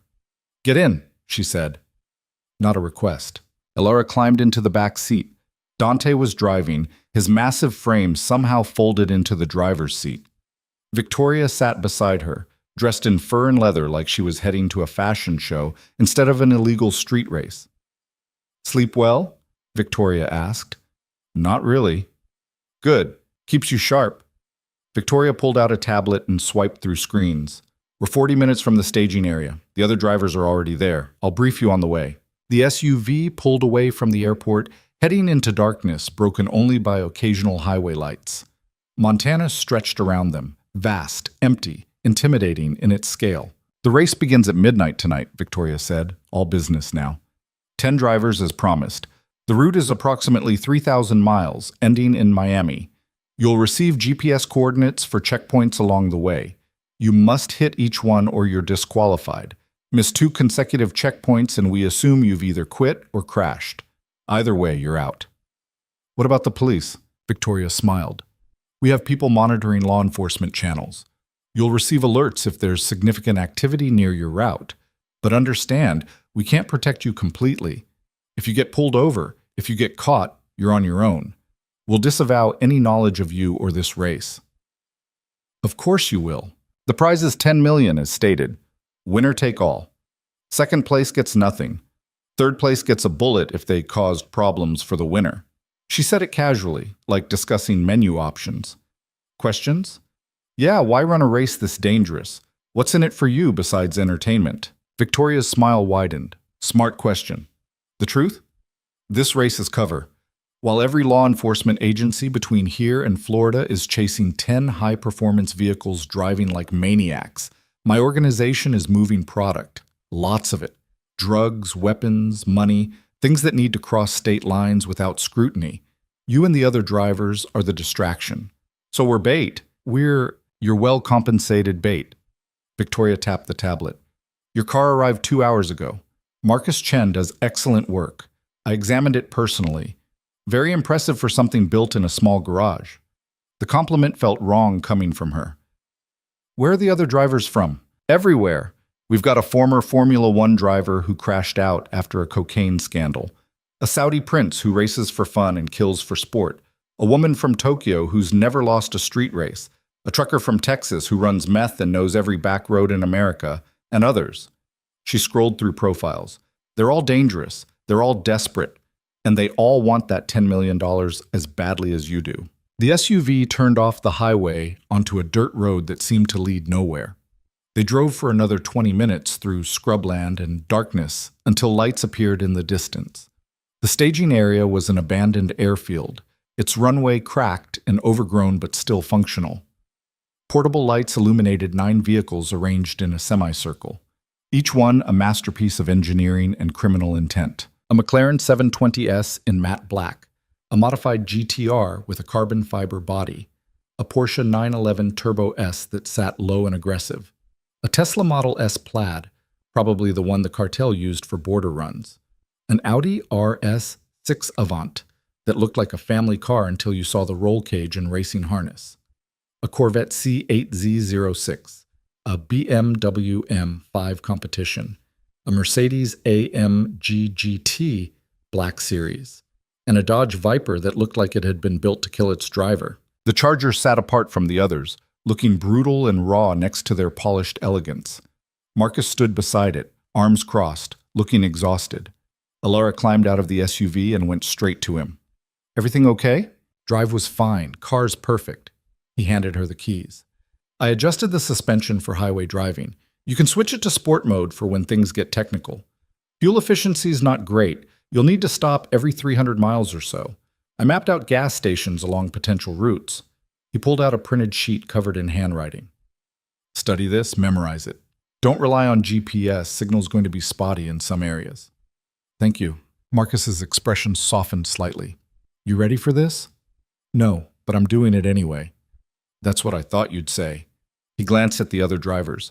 They were emerging from trailers and tents, sizing each other up. "Watch out for the guy in the McLaren. Name's Hassan al-Rashid. Saudi money. Zero conscience. He's killed 3 people in street races and his family paid to make the charges disappear." "Cheerful." "The woman in the GTR is Yuki Tanaka, Tokyo legend. She's fast, she's smart, and she doesn't make mistakes. If anyone's winning this besides you, it's her." He pointed to the Viper. "That's driven by someone calling himself Reaper, American, probably ex-military based on his driving style. He treats every race like combat." "You've been doing research. I've been keeping you alive." Marcus grabbed her shoulders, his grip firm. "Listen to me. This isn't about pride anymore. This isn't about proving anything to Adrian or Victoria or anyone else. This is about survival. If you can't win, don't die trying. Just come home." Elara hugged him. It surprised them both. "I'll try." "Try harder than that?" Victoria's voice cut through the cold air. "Drivers, gather up." The 10 of them assembled in front of Victoria and Dante. Elara studied her competition. Hassan al-Rashid looked exactly as Marcus described. Wealthy, bored, dangerous. Yuki Tanaka was tiny, maybe 5'2", with purple hair and a leather jacket covered in Japanese racing patches.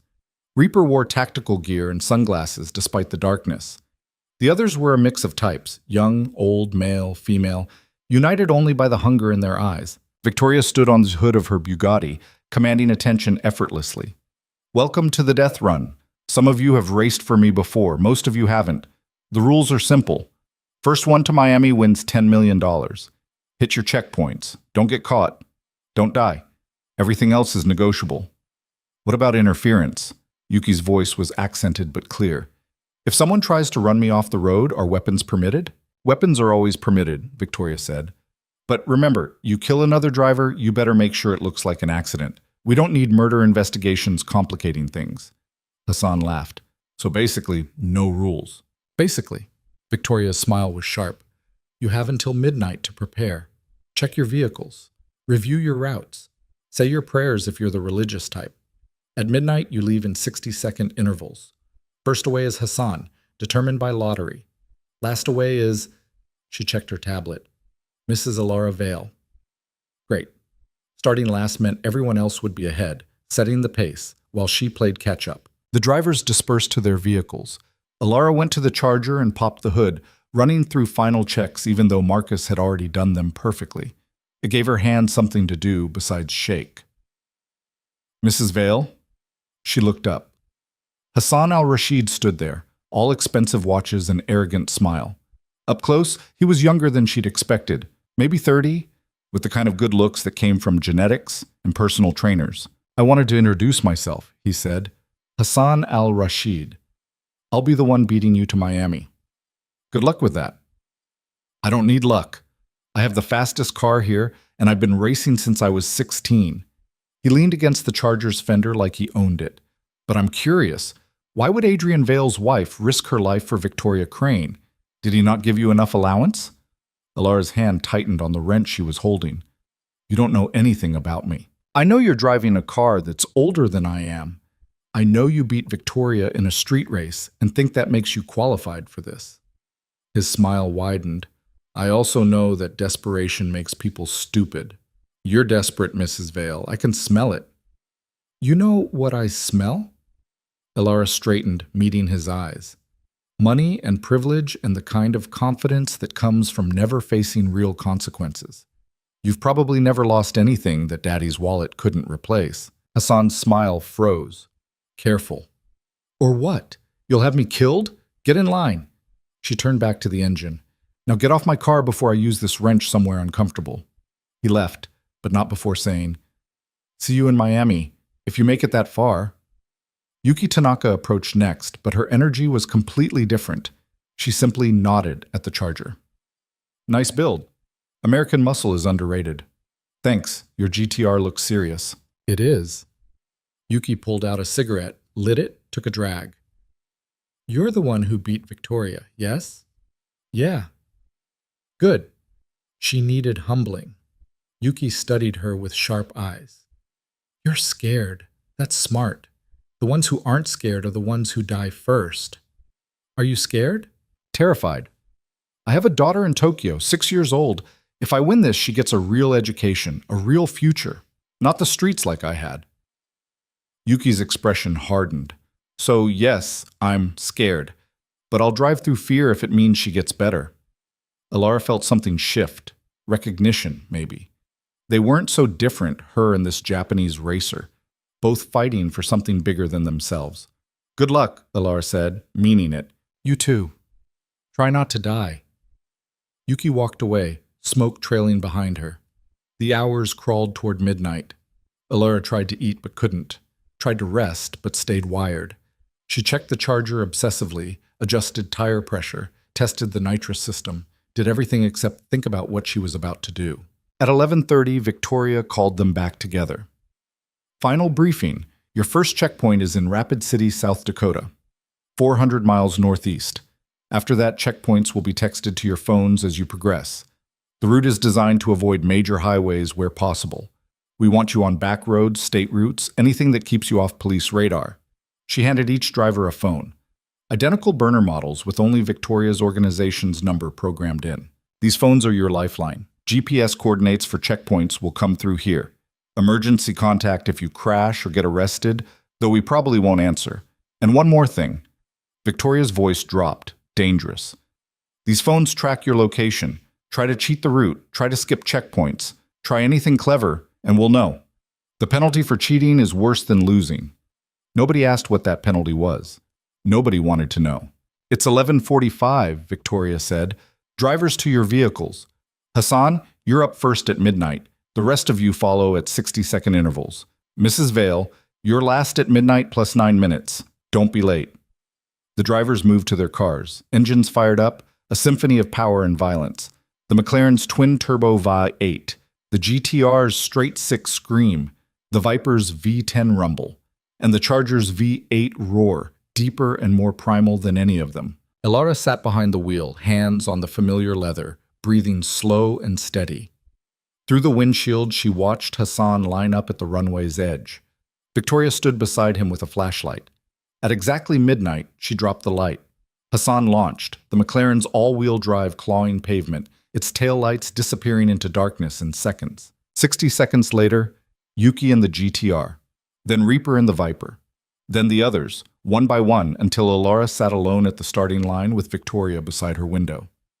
Any last words? Victoria asked. Yeah. What happens if I win? Then you're $10 million richer and you've earned my respect. Both equally dangerous. Victoria smiled. But I don't think you'll win, Mrs. Vale. I think you'll crash somewhere in Nebraska or get arrested in Missouri or simply give up when you realize how outclassed you are.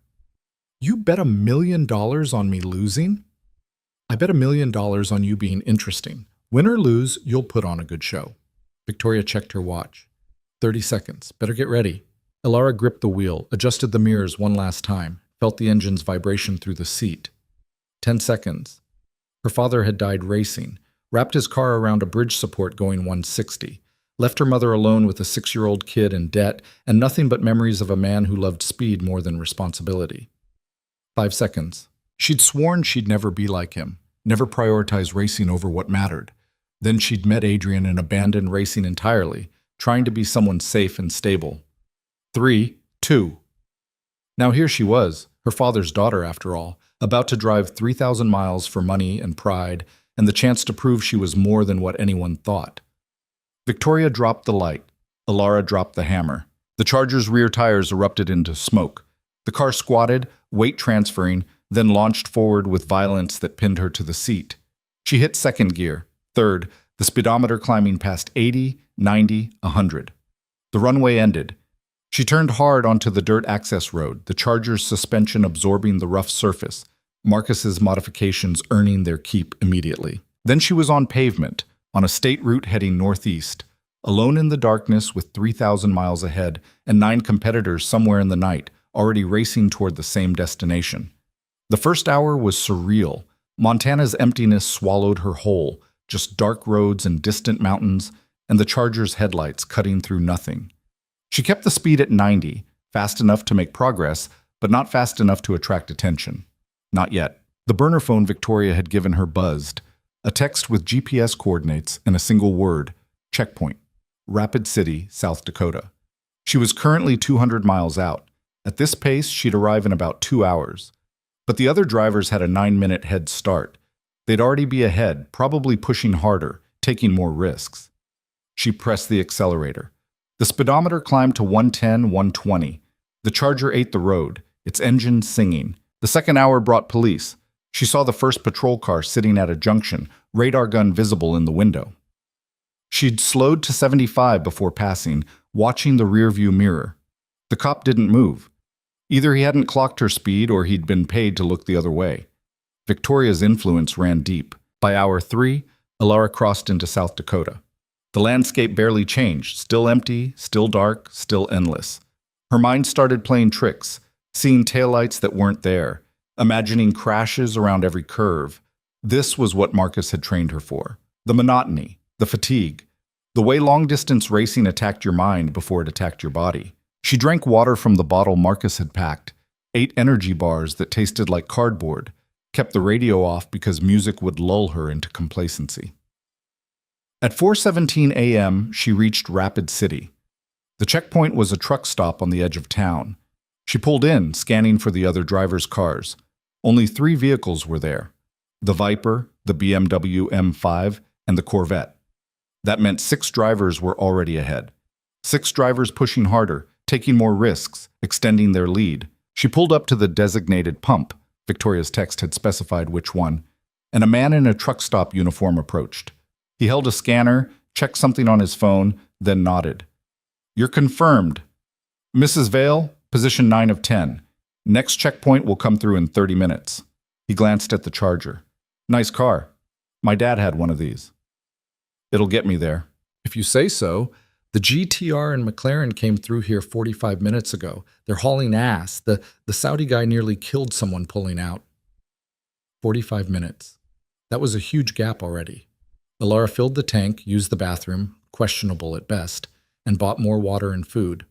By the time she got back to the car, she'd lost another 8 minutes. 8 minutes she couldn't afford. She was about to leave when Reaper walked over from the Viper. Up close, his tactical gear looked worn, used. Military surplus, probably.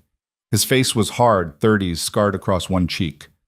"You're Vale's wife," he said. Not a question. "Yeah. He's got people watching this race. Did you know that?" Elara went still. "What?" "Adrian Vale. He's got assets in every city we're passing through. I saw 2 of his guys at the Montana staging area. He's protecting you without you knowing it." Reaper's expression was unreadable behind the sunglasses. "Just thought you should know. Some of us are racing alone. You've got a safety net." He walked away before she could respond. Adrian. Interfering even when she'd explicitly told him not to. Part of her was furious. The other part felt something warmer, more complicated. The burner phone from Victoria buzzed again. New coordinates: Omaha, Nebraska, 600 miles. Elara got back in the Charger and drove. Dawn broke somewhere in South Dakota, turning the sky from black to gray to pale blue. The empty landscape gained definition: rolling hills, scattered farms, billboards advertising truck stops, and Jesus. The fatigue was real now. Elara felt it in her eyes, in the way her focus kept slipping. She'd been awake for over 24 hours. The training runs with Marcus helped, but this was different. This was adrenaline and fear, and the knowledge that 9 other drivers were out there, each one pushing as hard as she was. She passed the BMW M5 around hour 7. It was pulled over at a rest stop, hood up, steam rising from the engine. The driver, a German man Marcus had identified as Klaus something, stood beside it looking defeated. 1 down, 9 to go. But the leaders were still far ahead. Hassan's McLaren, Yuki's GTR, the Tesla, the Porsche. They'd built their gap, and now they were maintaining it, running the race like professionals while she played catch-up. She hit Omaha just after noon. The checkpoint was a warehouse district, industrial and deserted on a Saturday. She pulled into the designated lot, and another of Victoria's people confirmed her position. 7th of 9 remaining drivers. Better than 9th, but still in the back half. "How far ahead is first place?" she asked. The guy checked his tablet. "The McLaren checked in here 90 minutes ago. He's flying, averaged 130 between checkpoints." 130? That was insane. That was criminal. That was exactly what Hassan would do.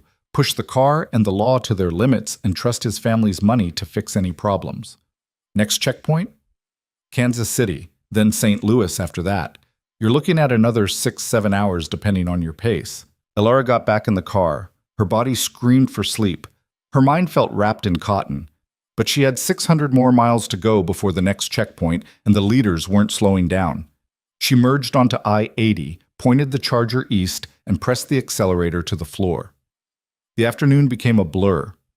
Iowa passed in a haze of cornfields and small towns and the constant fear of police. She saw 3 patrol cars, but none pursued. Victoria's influence or simple luck, she couldn't tell. Her phone, Adrian's burner, not Victoria's, rang around hour 12. She almost didn't answer. Then curiosity got the better of her. "Yeah? You're in Iowa." Adrian's voice, tight with something. "How are you holding up? How are you tracking me? I told you I have people everywhere. One of them saw you pass through Omaha." A pause. "You look exhausted.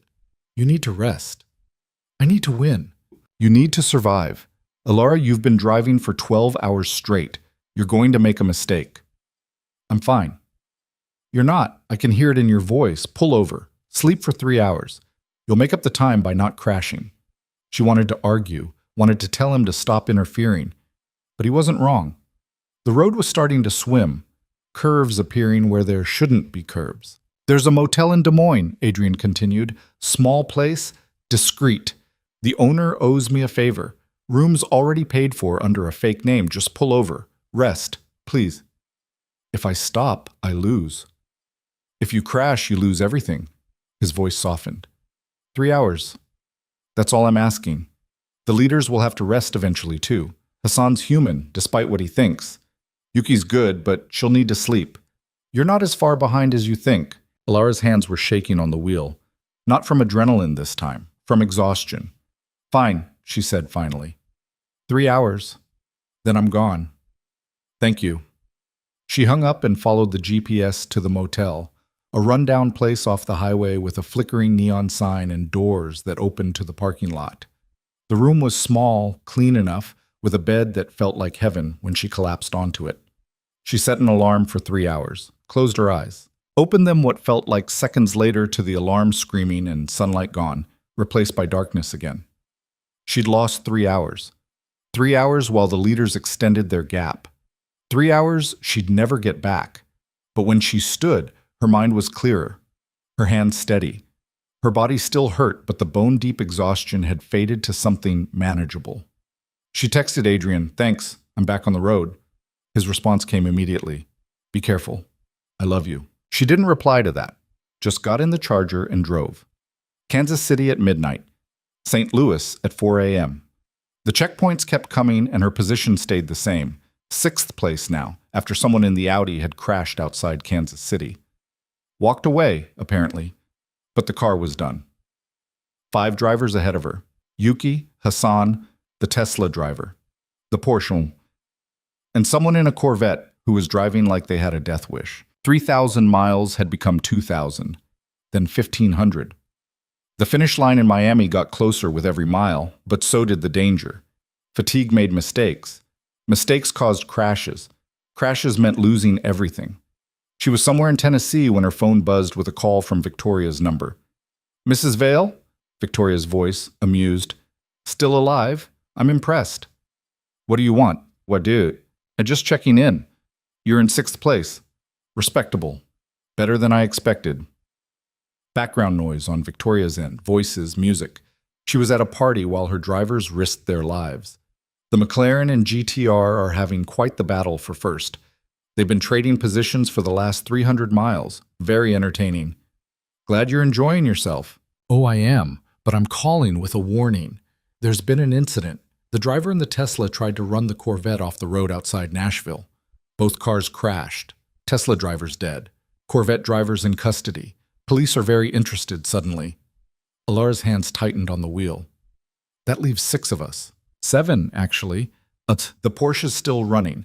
But yes, the field is thinning, which means law enforcement is taking notice. They figured out something's happening. They don't know what yet, but they're looking. Be careful, Mrs. Vale. I'd hate to lose my investment." "I'm not your investment," Victoria laughed. "Of course you are. You're all investments. Some pay off, some don't. That's business." She hung up. 2 drivers gone. 2 more families destroyed for Victoria's entertainment and profit. Elara thought about quitting.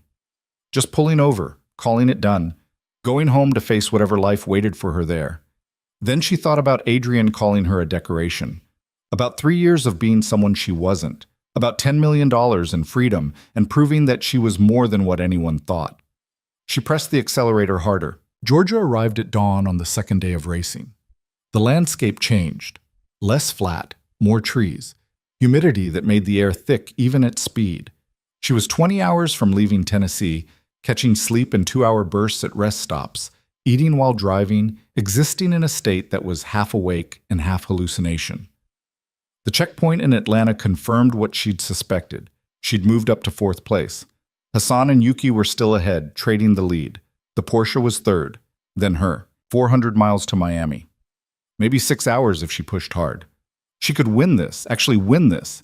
If she drove harder than she'd ever driven, if luck held, if her body didn't give out, she could make it to Miami before the others and walk away with $10 million. The Charger screamed south on I-75, past signs for Florida, past toll booths where Victoria's organization had prepaid her passage, past exits that all looked the same. She was 50 miles from Miami when she saw the GTR. It was pulled over at a rest stop, hood up, Yuki standing beside it with her phone to her ear. Elara almost kept driving. Almost. But something made her slow, pull in, stop beside the broken car. Yuki looked up, surprised. "Mrs. Vale." "Engine?" "Transmission. It finally gave out." Yuki's face was exhausted, defeated. "I pushed too hard for too long. Now my daughter's future dies here in a Florida rest stop." Elara should have left, should have driven away and secured her position. But she thought about what Yuki had said in Montana, about a 6-year-old girl in Tokyo who deserved better. "I can look at it," Elara heard herself say. "You're in a race." "I'm also a mechanic." She popped the Charger's trunk and pulled out Marcus's emergency toolkit. "Give me 15 minutes. It took 20. The GTR's transmission was damaged beyond roadside repair, but Elara managed to get it into a limp mode that would let the car move slowly. Not race speed, but movement. "You can finish," Elara said, wiping her hands. "Just take it easy. You'll limp into Miami eventually." Yuki stared at her. "Why would you help me?" "Because your daughter deserves a future. And because I'm not Hassan al-Rashid." Elara got back in the Charger. "Drive safe." She left before Yuki could respond, knowing she'd just cost herself time and position, but unable to regret it. Miami appeared on the horizon like a fever dream. High-rises and palm trees, and the smell of ocean cutting through the Charger's air conditioning. The GPS showed 10 miles to the finish line. Victoria's final checkpoint. Elara's phone buzzed. Victoria's number. "Mrs. Vale, Hassan crossed the finish line 3 minutes ago. You're currently in 2nd place with the Porsche right behind you. It's going to be very close." 2nd place meant nothing. No prize, no redemption, just the knowledge that she'd driven 3,000 miles for nothing. Elara looked in the rearview mirror. The Porsche appeared, closing fast. Its driver had been holding back, saving energy for this final sprint. 5 miles to go. The Porsche pulled alongside at a stoplight. Its driver looked over. A woman, blonde, professional. She smiled and floored it when the light changed. Elara floored it too. The Charger roared, its old V8 screaming one last time. They ran side by side through downtown Miami, weaving through traffic, ignoring lights, driving like the world was ending. 2 miles to go.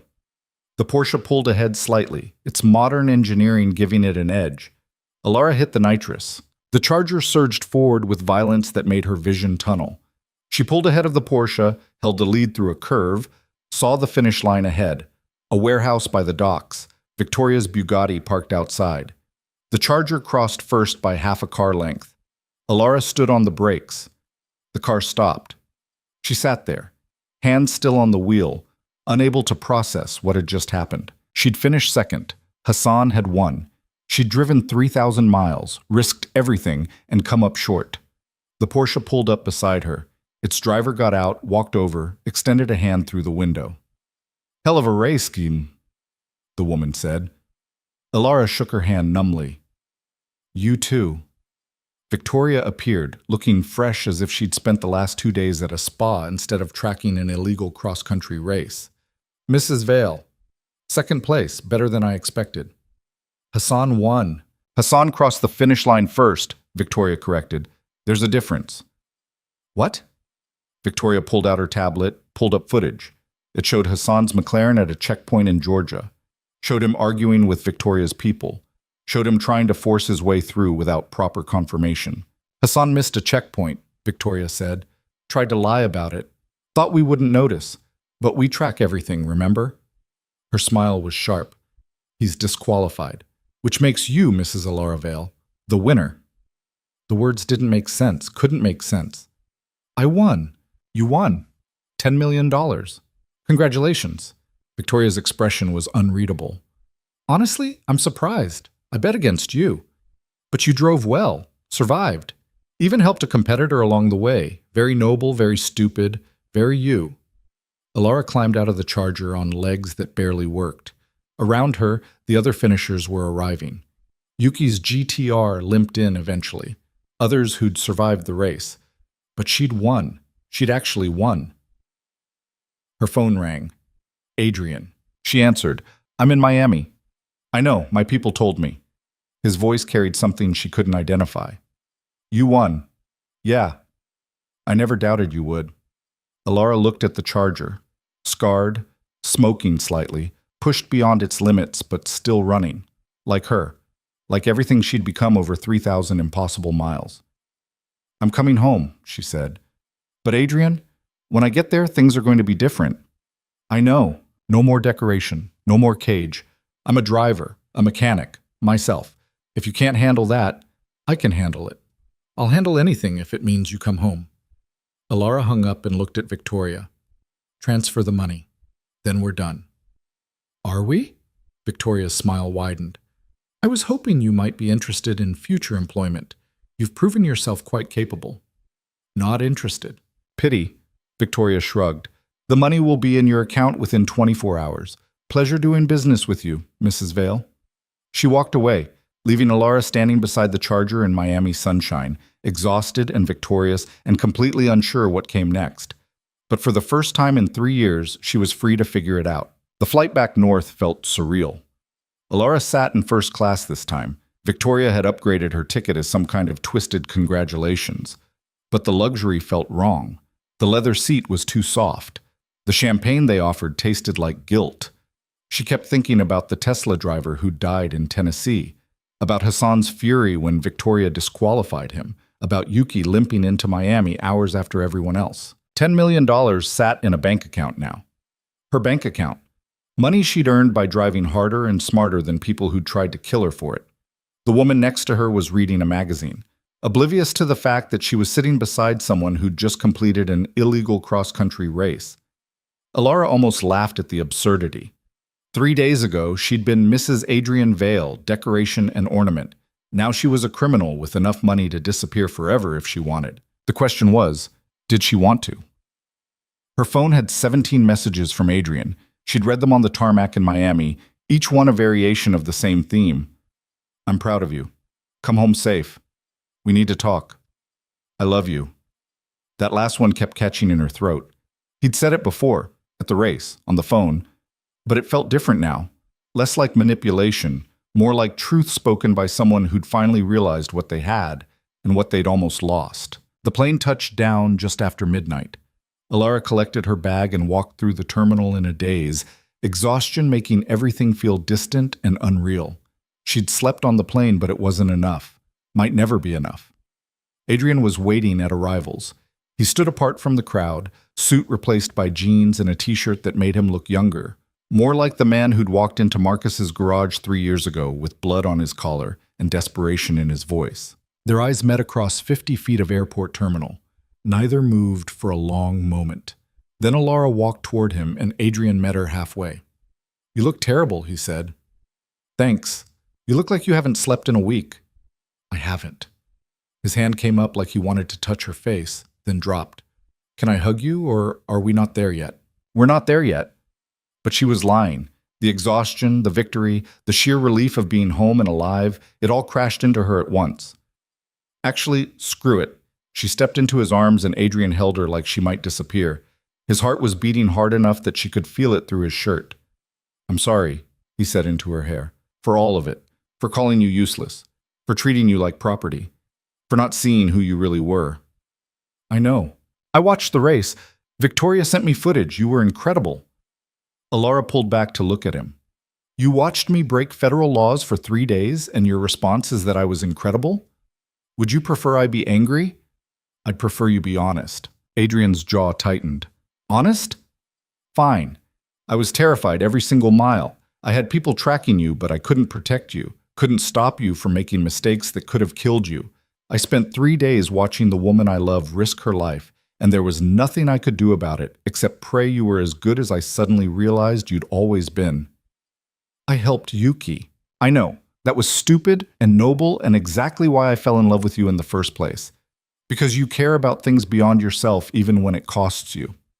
He took a breath. "Can we go somewhere and talk? Really talk? Your place or mine? You have a place?" "Apartment above a Vietnamese restaurant. It's small and it smells like fish sauce and it's been mine longer than the estate's been ours." Adrian looked like he'd been slapped. "You kept an apartment? For 3 years?" "I kept an escape route. Turns out I needed it." "Yeah, you did." He picked up her bag. "Your place, then. Show me where you went when I made you need to disappear." They took Adrian's car, a Mercedes sedan that was comfortable and fast and completely forgettable. He drove in silence while Elara stared out the window at the city rolling past. Her city. The one she'd left 3 years ago to play house with a crime lord who'd wanted a trophy wife. Mrs. Nguyen's restaurant was dark when they arrived, the street quiet except for distant traffic. Elara led Adrian up the exterior stairs to the apartment, suddenly self-conscious about what he'd see. She unlocked the door. The space was exactly as she'd left it, small, cluttered with tools and memories, nothing like the pristine estate where they'd lived together. Adrian stepped inside and just looked around. At the futon, the workbench, the posters of cars on the walls, the toolbox in the corner that looked older than both of them. "This is who you were," he said quietly. "Before me." "Yeah. I took all of this away from you. I let you." Elara dropped her bag by the door. "That's the thing I keep coming back to. You were controlling, but I allowed it. I made choices, bad ones. I'm as responsible as you are. You were young. You loved me. I used that. Maybe. Or maybe I was tired of struggling and you offered an easy way out."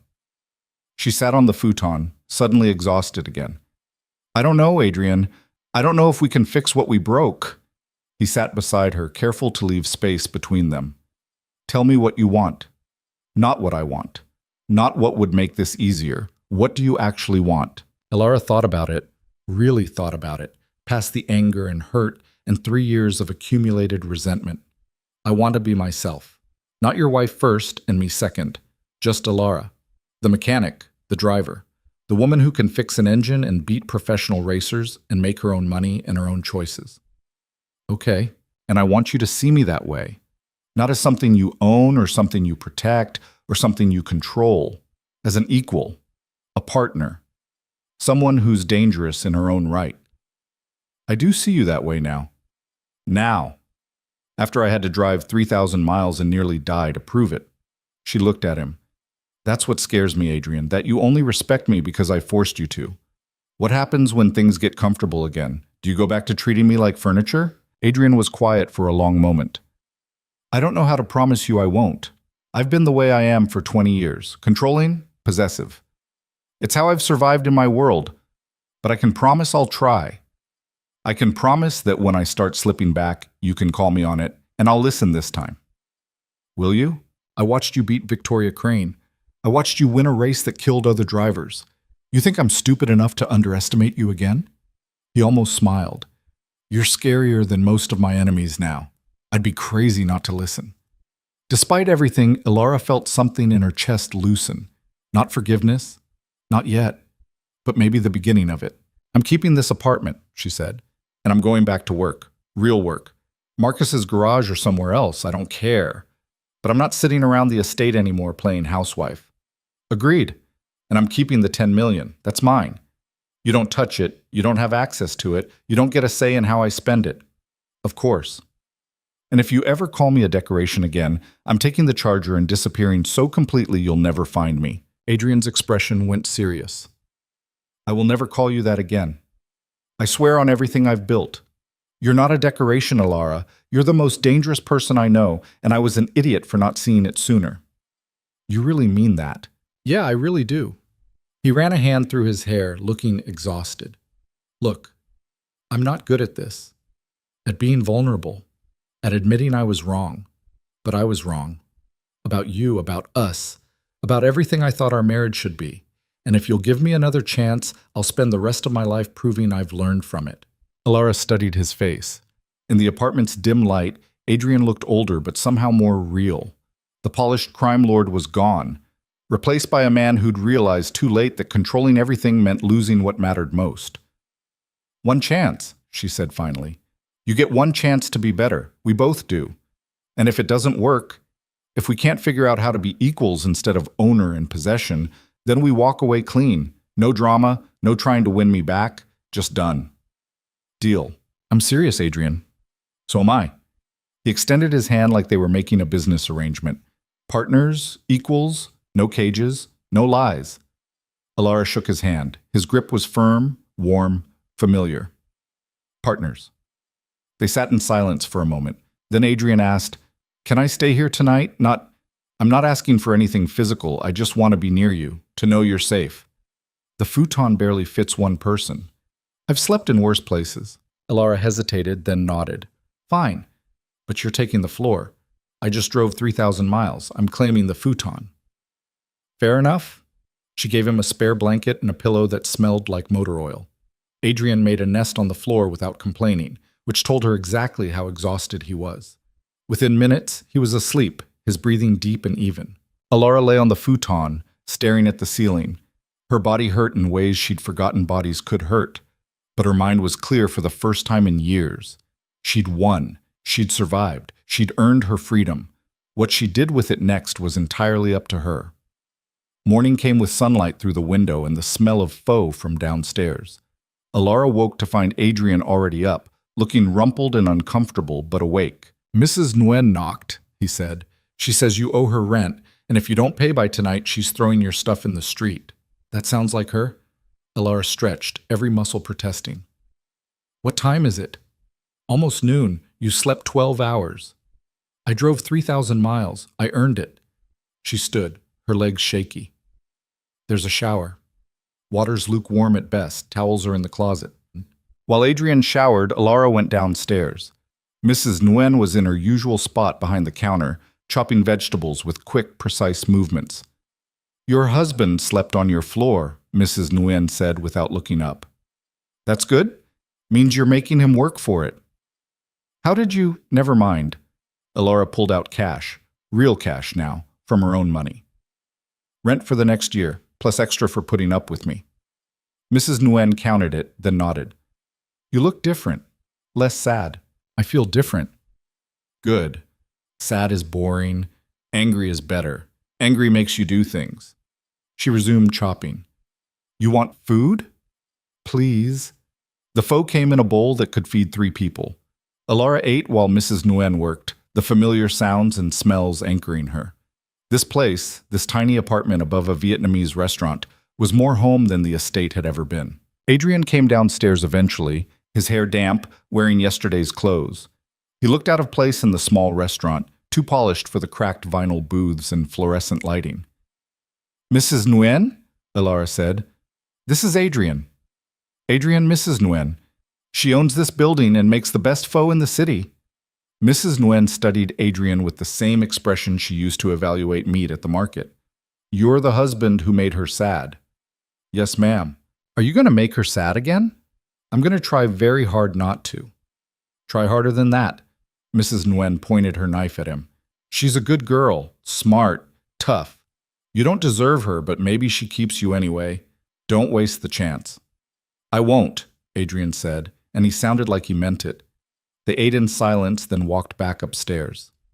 Adrian's phone had been buzzing constantly. His empire needed attention, apparently, but he kept ignoring it. "You should answer that," Elara said. "Your business doesn't stop existing because we're having a moment." "It can wait." "Can it? You're Adrian Vale, crime lord. You've got operations across 3 states and people who depend on you making decisions." She grabbed his phone and handed it to him. "Handle your business. I'm going to call Marcus and let him know I'm alive." Adrian took the phone reluctantly and stepped into the hallway. Elara could hear him through the thin walls, his voice shifting into the cold authority she recognized. Orders given, problems solved. The machinery of his empire turning under his control. She called Marcus. He answered on the first ring. "You alive?" he asked. "Alive. I won." "I know. Victoria called me. Said you drove like the devil was chasing you and helped a competitor besides. That true?" "Yeah. Stupid move, cost you time. Yuki had a kid who needed a future. I couldn't just leave her." Marcus was quiet for a moment. "Your father would have left her. Would have stepped on anyone to win. But you're not your father, are you?" "No, I'm not." "Good. Being like Tommy Vance got him killed at 35. Being like Elara Vance got you $10 million and a second chance at life." He paused. "What are you going to do now?" "I don't know yet, but I'm not sitting around doing nothing. I want to work, build something, use my hands for something besides looking pretty at parties." "You can come back to the garage any time. I could use the help. Business has been good since word got out that Nix came back from the dead." "Nix is retired." "Is she?" "Because half the underground racing scene is asking when you're racing again. You're a legend now, Elara. Again. You could make serious money just showing up at events. I'll think about it." She heard Adrian wrapping up his call. "I need to go, but Marcus, thank you for everything. The training, the car. Believing I could do this when everyone else thought I was crazy." "You are crazy, but you're also the best driver I've ever seen. Don't forget that." After they hung up, Adrian came back in. He looked stressed, the calm from earlier replaced by the tension of running a criminal empire. "Problem?" Elara asked. "Several. One of my shipments got intercepted by the FBI. I've got a rival moving into territory I've held for 5 years. And someone tried to hack my accounts." He sat on the futon, rubbing his temples. "Normal Tuesday, basically." "You want my help?" He looked up, surprised. "With what?" "Your problems. You said we're partners now. Partners help each other." She sat beside him. "What do you need?" "I need—" He stopped, started again. "The rival moving into my territory is Victor Santos, Brazilian cartel. He's been testing my defenses for months, seeing where I'm weak. I've been handling it, but it's getting aggressive. So handle it more aggressively." "I can't. If I escalate, it becomes a war. Wars are expensive and messy and draw attention I don't need." Elara thought about it. "What does Santos want?" "My roots, my connections, my piece of the East Coast drug trade." "Could you give him something else? Something valuable, but not your core business?" Adrian looked at her like she'd suggested something in a foreign language. "You mean negotiate?" "I mean find out what he actually needs versus what he thinks he wants. Maybe he's moving into your territory because he needs access to something you have. Give him access without giving him control." Adrian stopped. That might actually work. Santos has been having problems with his shipping logistics. If I offered him use of my warehouse network, he'd have what he needs without taking my territory. There you go, partner solution. She stood. Now, about that FBI shipment, what was in it? Nothing good. Weapons, mostly. The driver's in custody. He won't talk, but the FBI will leverage him eventually. Can the weapons be traced to you? Not directly, but the driver knows my organization's structure. If he flips, it's a problem. Elara walked to the window, thinking. So you need him to not flip, which means you need to either get him out or make sure he has more to fear from you than from the FBI. You're talking about threatening a man who's already in federal custody. I'm talking about reminding him why loyalty matters. His family okay? Adrian's expression shifted. I don't threaten families. I'm not suggesting you do. I'm suggesting you take care of them. Medical bills paid, rent covered, kids' school tuition handled. Make sure he knows that staying loyal means his family's protected. That's surprisingly practical. I've been married to a crime lord for 3 years. I picked up some things. She turned back to him. You're good at running an empire, Adrian, but you're so used to controlling everything through force that you forget there are other ways.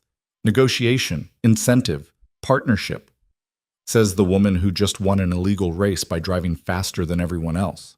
I won by being smarter. I rested when others pushed too hard. I helped Yuki and earned her respect. I used the charger's strengths instead of pretending it was something it wasn't. She sat beside him again. Force works. But it's not the only tool. Adrian studied her face. When did you get so good at strategy? I've always been good at it. You just never asked my opinion before. She pulled out her phone. Now make your calls, fix your problems. I'm going to shower and figure out what to do with $10 million. The next few days fell into a strange routine. Elara stayed at the apartment while Adrian went back to the estate to handle business. But he came by every evening, bringing dinner and news of his empire. They talked strategy. She offered suggestions. Some he used, some he ignored, but he listened, which was more than he'd ever done before. On the 4th day, Victoria called. Mrs. Vale, she said, sounding amused as always. I trust you're enjoying your winnings. What do you want, Victoria? So suspicious. I'm calling with an opportunity. There's a collector in London who needs a rare vehicle transported from Paris. Delicate work. Requires someone with skill and discretion. I recommended you. Not interested. The job pays $500,000 for 1 day's work. You'd fly to Paris, pick up the car, drive it to a channel tunnel, deliver it to London. 8 hours, maybe 10. Easy money. If it's so easy, do it yourself. Victoria laughed. I'm not a driver anymore. I'm a businesswoman. But you, Mrs. Vale, you're the driver everyone's talking about. The woman who beat me and won the death run. You could make a fortune just moving high-value vehicles for the right clients. I'm retired. Are you? Because from where I'm sitting, you're a woman with $10 million and no purpose. Money's wonderful, but it doesn't give you meaning. Work does. Achievement does. Being the best at something does. Elara hated that Victoria had a point. I'll think about it. Don't think too long. The collector needs the car moved by next week. After that, the opportunity passes to someone else. She hung up without saying goodbye. When Adrian came by that evening, Elara told him about Victoria's offer. His reaction was immediate. No, absolutely not. You're not working for Victoria Crane. It's one job. It's never one job with her. You do this and she'll have her hooks in you.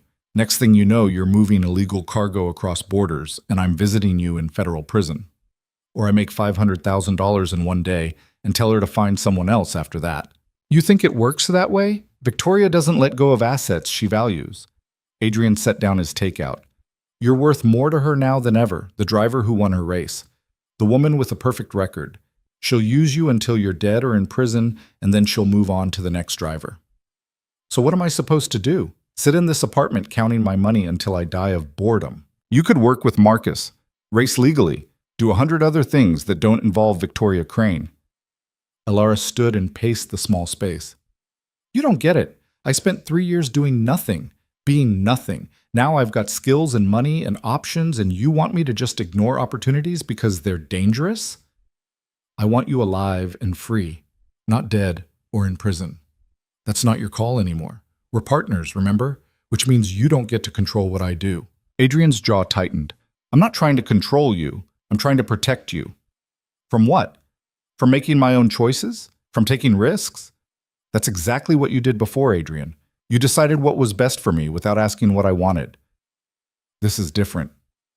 Is it? Because it sounds exactly the same. You're just using safety as an excuse instead of propriety. She grabbed her jacket. I need air. Elara. But she was already out the door, down the stairs, walking into the night without a destination. The anger felt good, familiar. It reminded her that she wasn't the woman who'd stood silently at parties anymore. She was someone who fought back. Her phone buzzed. Marcus. You okay? He asked. Adrian just called, said you two had a fight. He told you that? He's worried, asked me to make sure you're safe, which is either sweet or controlling depending on how you look at it. Elara laughed bitterly. That's the problem, isn't it? I can't tell anymore where concern ends and control begins. You want my take? Please? Adrian loves you, but he's also a criminal who survived 20 years by controlling everything around him. Those two things are going to clash. The question is whether he can learn to love you without trying to control you, and whether you can let him worry about you without seeing it as an attempt to cage you again. So what do I do? Hell if I know. I'm a mechanic, not a therapist. She heard him moving around the garage, tools clanking. But I know this. You're not happy sitting still. You need to drive, to build, to do something with those hands besides count money. Whether that's working for Victoria or racing legally or building cars in my garage, you need purpose. Adrian needs to accept that. And you need to accept that him worrying doesn't automatically mean he's trying to control you. After they hung up, Elara walked for another hour. The city at night was beautiful in its way. Neon and shadows and the hum of life happening in every building she passed. She'd missed this. The realness of it. The energy. She found herself at the docks where she'd first raced Victoria. The place was empty now, just concrete and darkness and the smell of the river. But she could still hear the engines in her memory, still feel the adrenaline of crossing the finish line first. Her phone rang again. Adrian. I'm sorry, he said before she could speak. You're right. I was trying to control you again. When Victoria called, all I could think about was you dead in a crash or arrested at a border crossing. It scared me, and I reacted badly. Yeah, you did. If you want to take Victoria's job, take it. If you want to work for her permanently, do that. I'll support whatever you decide, even if it terrifies me. Elara sat on the edge of the dock, feet dangling over the water. I don't know what I want yet, but I need you to trust that when I figure it out, I'll make smart choices. Not reckless ones. Smart ones that balance risk with reward. I know you will. You always have. I was just too stupid to see it before. Yeah, you were. She paused. Come pick me up? I'm at the racing docks. I'll text you the address. On my way. 20 minutes later, Adrian's Mercedes pulled up. Elara climbed in and they drove in silence for a while. Finally, Adrian said, I talked to Victor Santos, offered him access to my warehouse network like you suggested. He accepted. The territory dispute is over. That's good. And I set up a trust for my driver's family, anonymous payments for as long as he stays quiet. His lawyer says he's not cooperating with the FBI anymore. Also good. You were right. About negotiation. About finding solutions that don't involve force.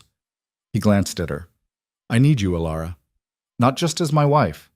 As a partner. You see angles I miss. You think differently than I do. My empire would benefit from having someone like you involved. Someone like me. Someone smarter than me. Someone who's not afraid to tell me when I'm being an idiot. Someone I trust completely. He pulled over and turned to face her. I'm offering you a real partnership, not just in our marriage, in my business, if you want it. Elara stared at him. You want me to help run your criminal empire. I want you to help me transform it into something sustainable, something that doesn't require constant violence to maintain. You've already proven you can think strategically. I need that, and it would give you the purpose you're looking for without having to work for Victoria. She didn't know what that was. Unexpected, dangerous, exactly the kind of opportunity she'd been craving. I need to think about it. Take all the time you need. The offer stands whenever you're ready. They drove back to the apartment in silence, but it was a different kind of silence now. Not tense, just thoughtful. Full of possibility. When they arrived, Elara turned to Adrian before getting out. I'm not saying yes yet, but I'm not saying no either. Give me a week to think about it. Deal. And Adrian, if I do this, if I become your partner in business, things are going to change. I'm not going to run your empire the way you've been running it. There will be less violence, more strategy, different priorities. I know, that's exactly why I want you. Elara got out of the car, but before she closed the door, she leaned back in. For what it's worth, I think we might actually be able to make this work. You and me, partners in everything. Adrian smiled. It was real and unguarded and full of hope. Yeah, I think we might. She watched him drive away, then climbed the stairs to her apartment. Inside, she looked around at the small space that had been her refuge, her secret, her anchor to who she used to be. Tomorrow she'd call Victoria and turn down the London job. Not because Adrian wanted her to, but because she had a better offer, a real partnership, a chance to build something with someone who finally saw her as an equal. She'd spent 3 years as a decoration, 3 days proving she was more than that. Now she had the chance to become something else entirely. A strategist, a partner, a woman who could navigate both the underground racing world and the criminal empire with equal skill. The future was uncertain, dangerous, full of complications she couldn't begin to predict. But for the first time in 3 years, it was hers to shape. And that was worth more than all the money Victoria Crane could ever offer. The week Elara took to think about Adrian's offer turned into 3 weeks of carefully examining what partnership would actually mean. Not the romantic notion of it, but the reality. She spent hours at Marcus's garage working on engines and thinking through scenarios.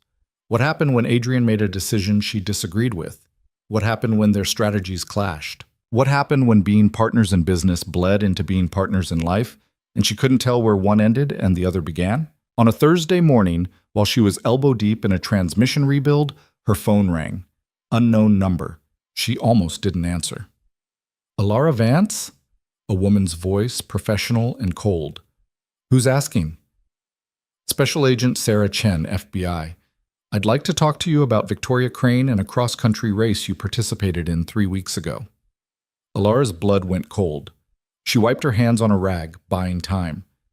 I don't know what you're talking about. Mrs. Vale, we have satellite footage. We have testimony from drivers who were arrested. We have financial records showing a $10 million transfer to your account from one of Victoria Crane's shell companies. Agent Chen's voice was matter-of-fact. You can talk to me now voluntarily, or I can get a warrant and we can do this the hard way. Your choice. I want a lawyer. Smart! Here's my card. A text came through with contact information. Have your lawyer call me. But Mrs. Vale, Victoria Crane is going down. The only question is whether you go down with her. Think about that. The line went dead. Elara stood in Marcus's garage, hands shaking, the weight of federal investigation crashing down on her. She'd known the race was illegal, had known there would be consequences if she got caught, but knowing it abstractly and facing actual FBI attention were two very different things. She called Adrian. He answered on the first ring. The FBI just contacted me, she said without preamble. About Victoria's race, they know everything. Silence. Then, where are you? Marcus's garage. Stay there, I'm sending someone. Don't talk to anyone else. Don't answer your phone, just wait. Adrian, trust me, please. 20 minutes later, a woman in an expensive suit walked into the garage. She was maybe 50, with sharp eyes and the kind of presence that commanded attention. Mrs. Vale, I'm Rebecca Thornton. Mr. Vale retained me to represent you. Let's talk somewhere private. They ended up in Marcus's office, a cluttered room that smelled like coffee and engine oil. Rebecca pulled out a legal pad and a recorder. Tell me everything, she said. From the beginning. Don't leave anything out. So Elara told her. About Victoria's challenge. About the race. About winning and the money and every detail she could remember. Rebecca listened without interrupting, taking notes in shorthand that looked like code. When Elara finished, Rebecca set down her pen. Okay, here's the situation. The FBI has been building a case against Victoria Crane for 2 years. The race was part of a larger investigation into her criminal enterprise. They're using the drivers as pressure points, offering reduced sentences or immunity in exchange for testimony against Victoria. What do I do? You have options. Option 1. Cooperate fully. Tell them everything. Testify against Victoria if it comes to trial. In exchange, they'll probably offer you immunity from prosecution. You walk away clean, but you become a witness in a major federal case, which comes with its own dangers. What's option 2? Option 2. We fight. Challenge their evidence. Argue that you were coerced into participating. Make them prove every element of their case beyond a reasonable doubt. It's riskier, but if we win, you don't have to testify against anyone. And option 3? Rebecca smiled slightly. Option 3 is why Adrian Vale pays me very well. We negotiate. You offer them something they want more than your testimony. Information on Victoria's organization that helps their case without requiring you to be a cooperating witness. You give them enough to sweeten their case while maintaining plausible deniability about your own involvement. That sounds like walking a very thin line. It is. But it's doable if you're smart about it. And from what Adrian's told me, you're very smart. Elara thought about it. Testifying against Victoria meant looking over her shoulder for the rest of her life. Victoria Crane didn't forgive betrayal, but fighting the charges meant risking conviction, which could mean years in federal prison. How long do I have to decide? Agent Chen will push for a meeting within the next few days. After that, they might move forward with charges if they think you're not cooperating. Rebecca pulled out a business card. My advice? Talk to Adrian. Think about what matters most to you. Then we'll figure out the best strategy. After Rebecca left, Elara sat in Marcus's office for a long time. The old man appeared in the doorway eventually, holding 2 mugs of coffee. FBI trouble, he said, handing her a mug. How'd you know? That lawyer's reputation precedes her. She only shows up when the feds are involved. Marcus sat down heavily. You knew this could happen. Knowing it and facing it are different things. Yeah, they are. He sipped his coffee. What are you going to do? I don't know. All 3 options are terrible in different ways. Marcus was quiet for a moment. Your father got arrested once. Did I ever tell you that? No? He was 25. Reckless as hell. Got caught running drugs across state lines in a modified Camaro. The cops offered him a deal, testify against the people who hired him and walk away with probation. What did he do? He told them to go to hell. Spent 2 years in prison rather than become a snitch. Marcus's expression was complicated. When he got out, the underground racing scene treated him like a hero. Tommy Vance, the man who didn't break. He wore it like a badge of honor right up until the day he wrapped that car around a bridge support. You're saying I shouldn't cooperate. I'm saying your father made choices based on pride and reputation, and it got him killed. You're smarter than that. You make choices based on what actually matters, not what looks good to people who don't give a damn about you. He met her eyes. Do what keeps you alive and free. Everything else is just noise. When Adrian came by the apartment that evening, Elara had made her decision. I'm going to negotiate, she told him. Rebecca's option 3. Give them information without becoming a witness. That's risky. So is everything else. But this way, I help put Victoria away without painting a target on my back. And I don't have to spend years fighting federal charges. She looked at him. Unless you think I should do something different, I think you should do whatever lets you sleep at night. But Elara, if you give the FBI information on Victoria, you need to be prepared for her to find out eventually. She has people everywhere. If she discovers you cooperated, even partially, she'll come after you. Then I'll deal with that when it happens. We'll deal with it, together. Adrian sat beside her. I've already talked to my security people. We can have protection on you 24/7 if needed, safe houses, new identity if it comes to that, whatever you need. I don't want to live in hiding. You won't have to. Victoria's organization is collapsing. The FBI's case is strong. She'll be in federal custody within months, and once she's convicted, her influence dies with her sentence. Elara wanted to believe that, wanted to think that giving the FBI information would be the end of it, but she'd learned the hard way that nothing was ever that simple. The meeting with Agent Chen happened in a federal building downtown, in a conference room that was aggressively bland. Rebecca sat beside Elara, while Agent Chen and her partner, a man named Rodriguez, sat across from them. Thank you for coming in voluntarily, Mrs. Vale, Agent Chen said, opening a file. Let's talk about Victoria Crane. For the next 3 hours, Elara told them everything she knew, not about her own participation in the race. Rebecca had been clear that admitting guilt was off the table, but about Victoria's organization. The logistics, the money laundering, the way Victoria used races to distract law enforcement while moving product, names of people Elara had met, locations she'd seen, details that individually meant little but collectively painted a picture of criminal enterprise. Agent Chen took notes, occasionally asking clarifying questions. When Elara finished, the agent sat back and exchanged a glance with her partner. "This is good information," Agent Chen said finally. "Some of it confirms what we already suspected. Some of it opens new avenues for investigation. But Mrs. Vale, I need to be clear, this doesn't give you immunity. We're still deciding whether to bring charges against you for participating in the race." "My client has cooperated fully," Rebecca said smoothly. "She's provided valuable information at considerable personal risk. The U.S. Attorney's Office typically looks favorably on such cooperation when making charging decisions." "We'll take it under advisement." Agent Chen closed her file. "Mrs. Vale, don't leave the state without notifying us. We'll be in touch." Outside the federal building, Elara breathed cold air and felt like she'd just survived something.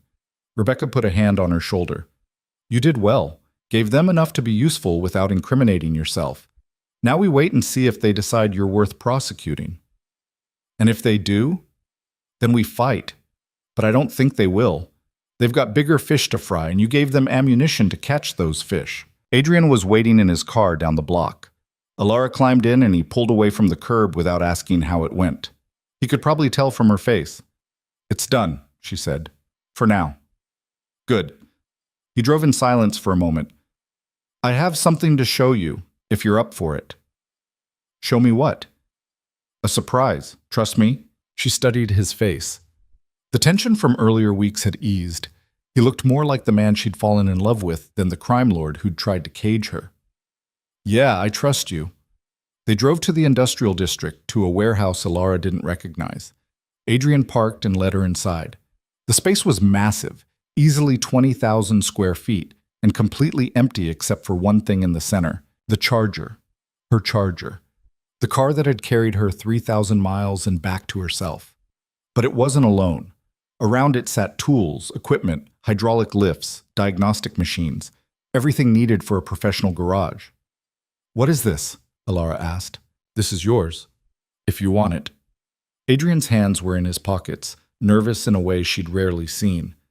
"I know you've been working at Marcus's place, but I thought maybe you'd want your own garage, space to build things, fix things, train other drivers if you want, whatever you decide to do with it." Elara walked through the space, her footsteps echoing. The building was perfect. High ceilings, good lighting, close enough to the main roads for easy access. The equipment was top of the line, professional grade. "This must have cost a fortune," she said. "The building was one of my properties. I had it sitting empty. The equipment I sourced from various places. And before you ask, no, I'm not trying to control what you do with it. This is yours. Your name on the deed. Your business to run however you see fit. I'm just providing the space." She turned to look at him. "Why?" "Because you need purpose. You need to build things. And because I've spent 3 years trying to shape you into what I wanted instead of supporting who you actually are. This is me trying to do better." Elara felt something in her chest crack open. Not breaking, expanding, making room for possibility. "I don't forgive you yet," she said quietly. "For the 3 years, for calling me useless, for all of it. I know. But this," she gestured at the garage, "this is a start, a real start." Adrian nodded. "That's all I'm asking for. A chance to prove I've learned. To be the partner you deserve, instead of the jailer I was." They stood in the empty garage, sunlight streaming through high windows, dust motes dancing in the air. Elara walked to the Charger and ran her hand along its hood, the car that had saved her, that had reminded her who she was. "I'll take it," she said. "The garage, but on one condition." "Name it."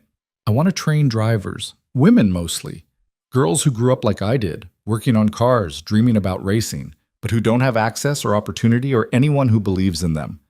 I want to give them what Marcus gave me. Done. Whatever you need, funding, connections, resources, it's yours. And I want to think more about your other offer, being your partner in business. I'm not saying yes yet, but I'm not saying no either." Adrian smiled. "Fair enough. Take your time. The offer stands whenever you're ready." Over the next month, Elara threw herself into building something new. She hired a small staff, mechanics she trusted, people Marcus recommended.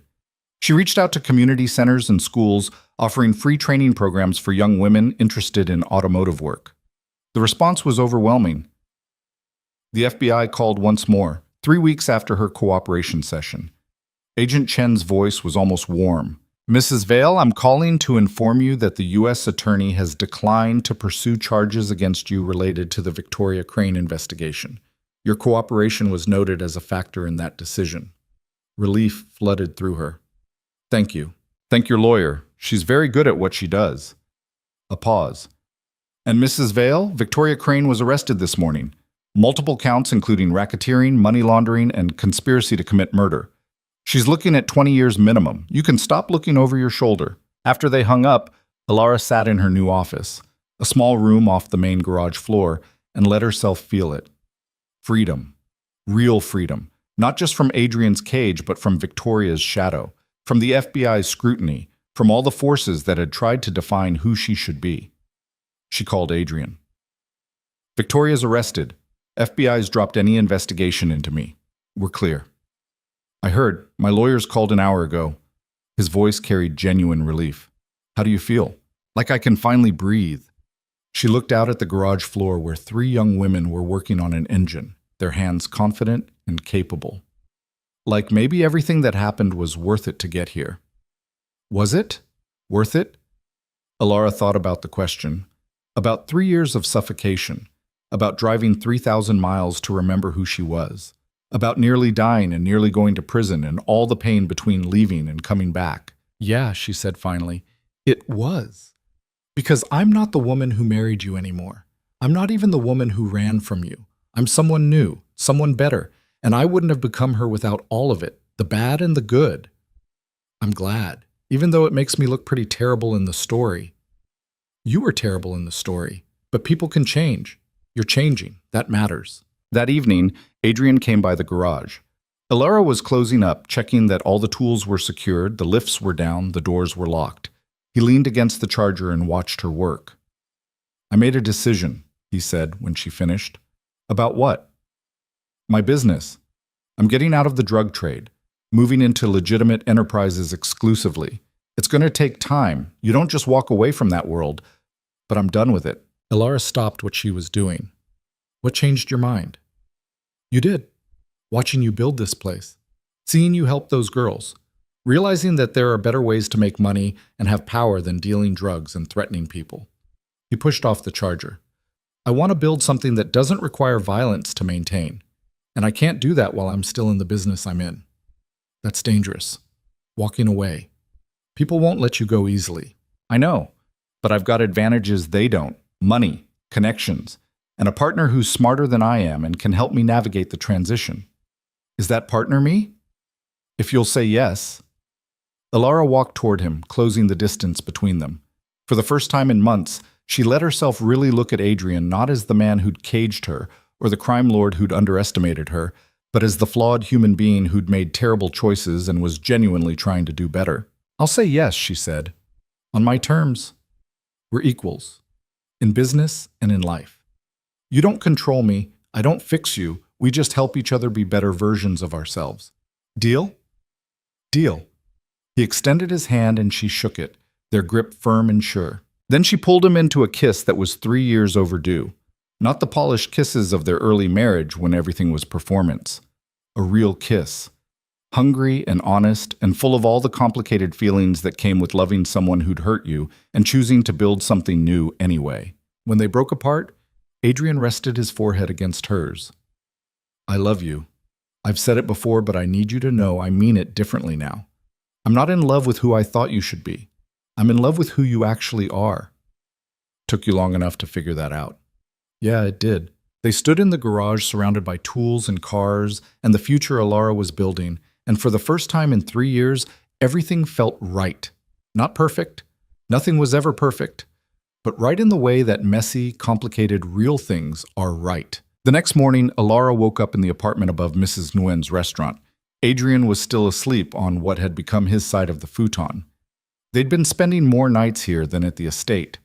The space was small and cramped, but it was honest in a way the mansion had never been. Her phone buzzed, a text from Yuki Tanaka. "I'm in your city for business. Coffee?" They met at a diner near the docks. Yuki looked different from the exhausted racer in Florida, rested, her purple hair freshly dyed, wearing clothes that suggested she'd come into money. "You helped me finish," Yuki said after they ordered. "I came in 8th, dead last. But Victoria still paid me something for completing the course, enough to pay for my daughter's school for 3 years." "That's good." "It is. But I wanted to thank you in person. You didn't have to stop. You cost yourself time and position to help a competitor." Yuki pulled out an envelope. "This is $5,000. It's what I can afford right now. I know it's not much compared to what you won, but—" "Keep it," Elara interrupted. "Use it for your daughter, for her future. That's payment enough." "You're sure?" "I'm sure. Just promise me something." "What?" "Teach your daughter to be strong, to fight for what she wants, to never let anyone make her into something she's not." Yuki smiled. "I promise. She's already strong. 6 years old, and she tells me she's going to be a race car driver like her mother. I tell her she can be whatever she wants as long as she's brave enough to chase it." They talked for another hour, two women who'd driven impossible distances and survived to tell about it. When they parted ways, Elara felt something settle in her chest. Connection, understanding, the knowledge that she wasn't alone in being a woman who refused to be caged. Back at the garage, Elara's phone rang. Marcus. "Turn on the news," he said without preamble. She pulled up a news site on her phone. The headline made her breath catch. Underground racing kingpin. Victoria Crane indicted on federal charges. The article detailed Victoria's arrest, the scope of her criminal enterprise, the testimony from various drivers and associates. Elara's name wasn't mentioned. Rebecca had ensured her cooperation remained sealed, but she recognized details she'd provided woven throughout the case. "They're saying 25 years minimum," Marcus said. "Maybe life if they can prove the murder conspiracy charges." "Good. You did that. Your information helped build the case." "I just told the truth." "Sometimes that's enough." Marcus paused. "You coming by the garage today? I've got that Mustang rebuild I could use help on." "Can't. I've got 3 students coming in, teaching them about transmission work." "Look at you, teacher now." "Someone taught me once. Figure I should pay it forward." After they hung up, Elara stood in her office looking out at the garage floor. In a few hours, young women would arrive. Girls who loved cars and speed and the feeling of building something with their own hands. She'd teach them everything Marcus taught her. How to read an engine, how to feel what a car needed, how to be fearless without being reckless. Adrian appeared in the doorway. "Hey, you ready for our meeting?" "What meeting?" "With my lawyers and accountants. We're officially starting the transition out of the drug trade and into legitimate business. I need my partner there." Partner. The word still felt strange, but good. "Give me 5 minutes," she said. The meeting was exactly as boring as Elara expected. Spreadsheets and projections and legal terminology that made her head hurt. But she sat through it, asking questions when things didn't make sense, offering suggestions when she saw inefficiencies. Afterward, Adrian's accountant pulled her aside.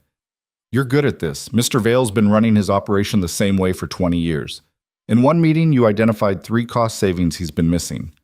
I'm just looking at it differently. Different is what he needs. Keep doing what you're doing." Over the next 6 months, Elara settled into her new life. The garage flourished.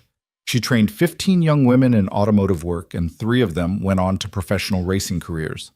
Her partnership with Adrian evolved from tentative to solid. They argued sometimes, disagreed on strategy, but they solved problems together instead of him issuing orders and expecting obedience. The transition out of the drug trade was messy and dangerous. 2 of Adrian's former associates tried to kill him for walking away. Elara was there when it happened, in his office going over quarterly reports, when gunmen burst through the door.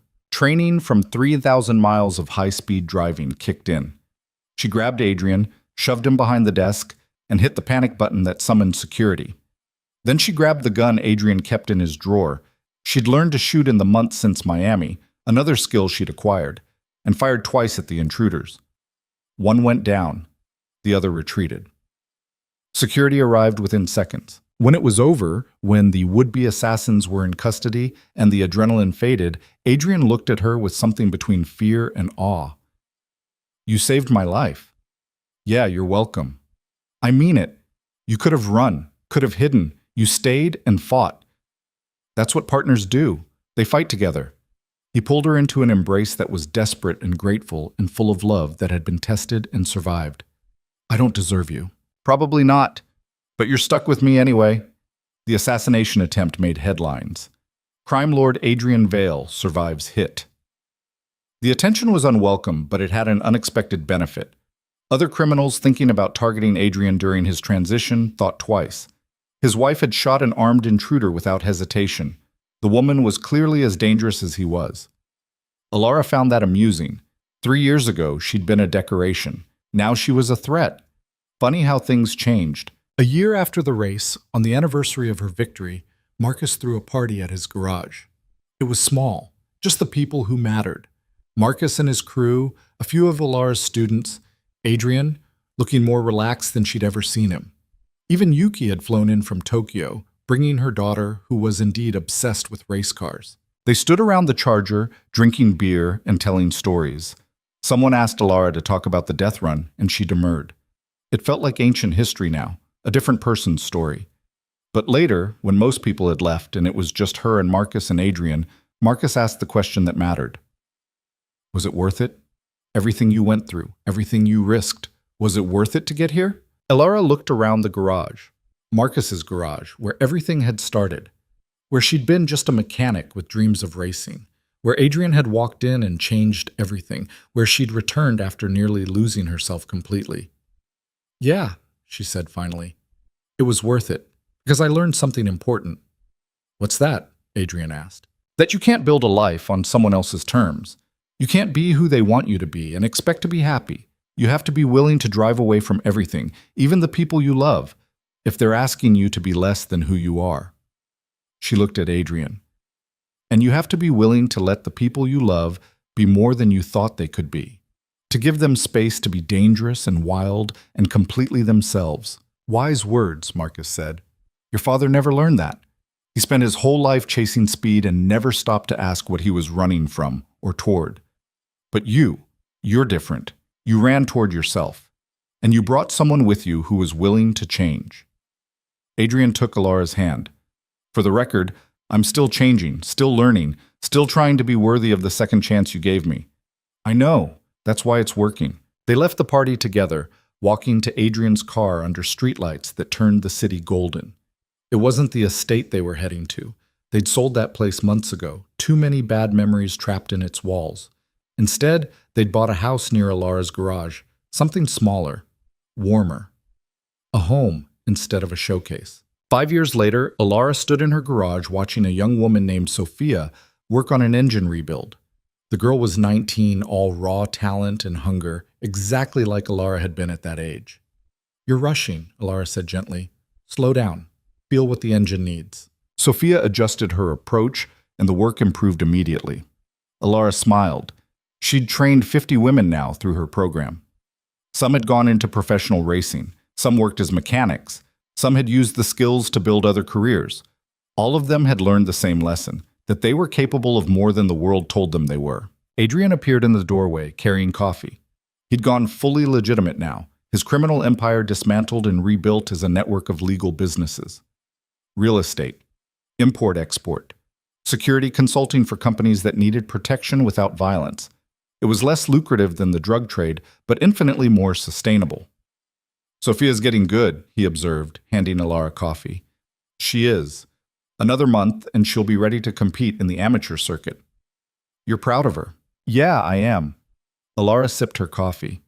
"She reminds me of me, before everything, when it was just cars and speed and the belief that I could do anything." "You still can do anything. I know, but now I choose to do things that matter. Teaching, building, helping other women find their strength." She looked at him. "Thank you for that. For giving me the space to figure out who I wanted to be. You didn't need my permission. You were always going to become this person. I was just smart enough to stop getting in your way." They stood together watching Sophia work, Two people who'd almost destroyed each other, learning instead to build something neither could have created alone. It wasn't perfect. They still argued, still had days when old patterns tried to resurface. But they'd learned to recognize those patterns and break them before they caused damage. The Charger sat in the corner of the garage, retired now, but honored. Elara had replaced it with newer vehicles, but she'd never sell that car. It represented too much. The night she drove away from Adrian's control, the 3,000 miles that reminded her who she was. The finish line in Miami where she proved she was more than anyone thought. Her phone buzzed, a text from Victoria Crane's lawyer. My client would like to speak with you. She's willing to provide information on her remaining operations in exchange for a meeting. Interested? Elara deleted the text without responding. She owed Victoria nothing. The woman had tried to use her as a pawn in entertainment. She was exactly where she deserved to be. Federal prison, serving 25 years, her empire dismantled. Sometimes the best revenge was simply living well. That evening, Elara and Adrian hosted dinner at their house. Marcus came, of course. Some of Adrian's business associates who'd survived the transition to legitimacy. A few of Elara's students. It was loud and chaotic, and nothing like the silent, formal dinners at the estate. After everyone left, Elara and Adrian sat on their back porch drinking wine and watching the city lights. Do you ever miss it? Adrian asked. The racing, the adrenaline, the speed. Sometimes. But I get enough adrenaline teaching 19-year-olds to drive muscle cars without killing themselves. She smiled. What about you? Miss the old business? No. That life was exhausting. Constantly watching for threats. Never trusting anyone completely. Always ready for violence. He took her hand. This is better. Harder in some ways, but better. Even though you're married to a woman who shot an intruder, especially because I'm married to a woman who shot an intruder, means I've got a real partner, not someone I have to protect, someone who protects herself and me when needed. Elara leaned her head on his shoulder. We turned out okay, didn't we? Despite everything. Yeah, we did. They sat in comfortable silence for a while. Then Elara said, I've been thinking about expanding the training program. Opening a second location, maybe even developing a racing team. All women, all drivers from underserved communities. Show the world what's possible when you give talented people a chance. How much funding would you need? A lot. More than I want to spend from my own money. I'd need investors, partners, people who believe in what I'm building. Count me in, whatever you need. I believe in what you're building because I believe in you. Just like that? Just like that. You've proven you know what you're doing. I'd be stupid not to invest. He kissed her temple. Besides, I like being married to someone who's building an empire. Makes my legitimate business look boring by comparison. Elara laughed. Your business is boring compared to mine. True, but I'm okay with that. 3 more years passed. Elara's racing program expanded to 5 cities. She'd trained over 200 women. 3 of them were now professional drivers competing at the highest levels. One had won a major championship, crediting Elara's training with her success. Adrian's legitimate empire was thriving. He'd fully separated from his criminal past, though the reputation lingered, useful for negotiations, problematic for public relations. Together, they'd built something rare in their world, a partnership based on equality and respect, and the understanding that they were both dangerous in their own ways. On their 8th anniversary, 8 years since that disastrous party where Elara had overheard Adrian calling her useless, they returned to the docks where she'd first raced Victoria. The place looked different now, cleaned up, less forgotten by the city, but the memories remained. Do you remember that night? Adrian asked. Every second of it, standing in your study listening to you tell Marcus I was decoration, useless, good for nothing except looking pretty at your side. I was an idiot. Yeah, you were. She walked to the spot where she'd finished the race, where she'd beaten Victoria and started the chain of events that led to everything else. But you learned. We both did. We learned that loving someone means letting them be whole, not breaking them down to fit what you want. That's the most important thing, isn't it? Not the money or the success or any of it. Just learning to love someone as they actually are. Yeah, that's it. They stood at the docks as sunset painted the sky orange and gold. 2 people who'd almost destroyed each other learning instead to build something that honored who they both were. It was messy and complicated and sometimes difficult, But it was real. And real was worth more than all the polished perfection Adrian had tried to create 8 years ago. Elara's phone buzzed. One of her students asking for advice about an upcoming race. She typed a quick response, then looked at Adrian. Ready to go home? Yeah, let's go home. They drove through the city together, past the Vietnamese restaurant where Elara's apartment still sat above Mrs. Nguyen's place. They kept it as a reminder of where they'd been. Past Marcus's garage where it had all started. Past the warehouse that had become Elara's empire of teaching and building and proving that women could be just as dangerous behind the wheel as any man. Home was waiting. Not a mansion, not a cage. Just a house full of life and mess and the kind of love that survived because it was built on truth instead of control.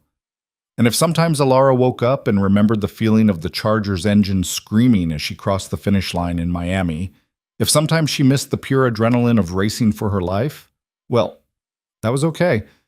Because she'd learned something more important than speed. She'd learned that the fastest way to lose yourself was to become what someone else wanted. And the only way back was to drive away from everything familiar until you remembered who you'd been before anyone tried to change you. She'd driven 3,000 miles to learn that lesson. But it had been worth every dangerous, illegal, beautiful mile. Because on the other side of it, she'd found herself. And found a partner who finally understood that the woman beside him wasn't decoration or possession or anything except exactly who she chose to be. Dangerous, skilled, free. And that was worth more than any prize Victoria Crane could have offered.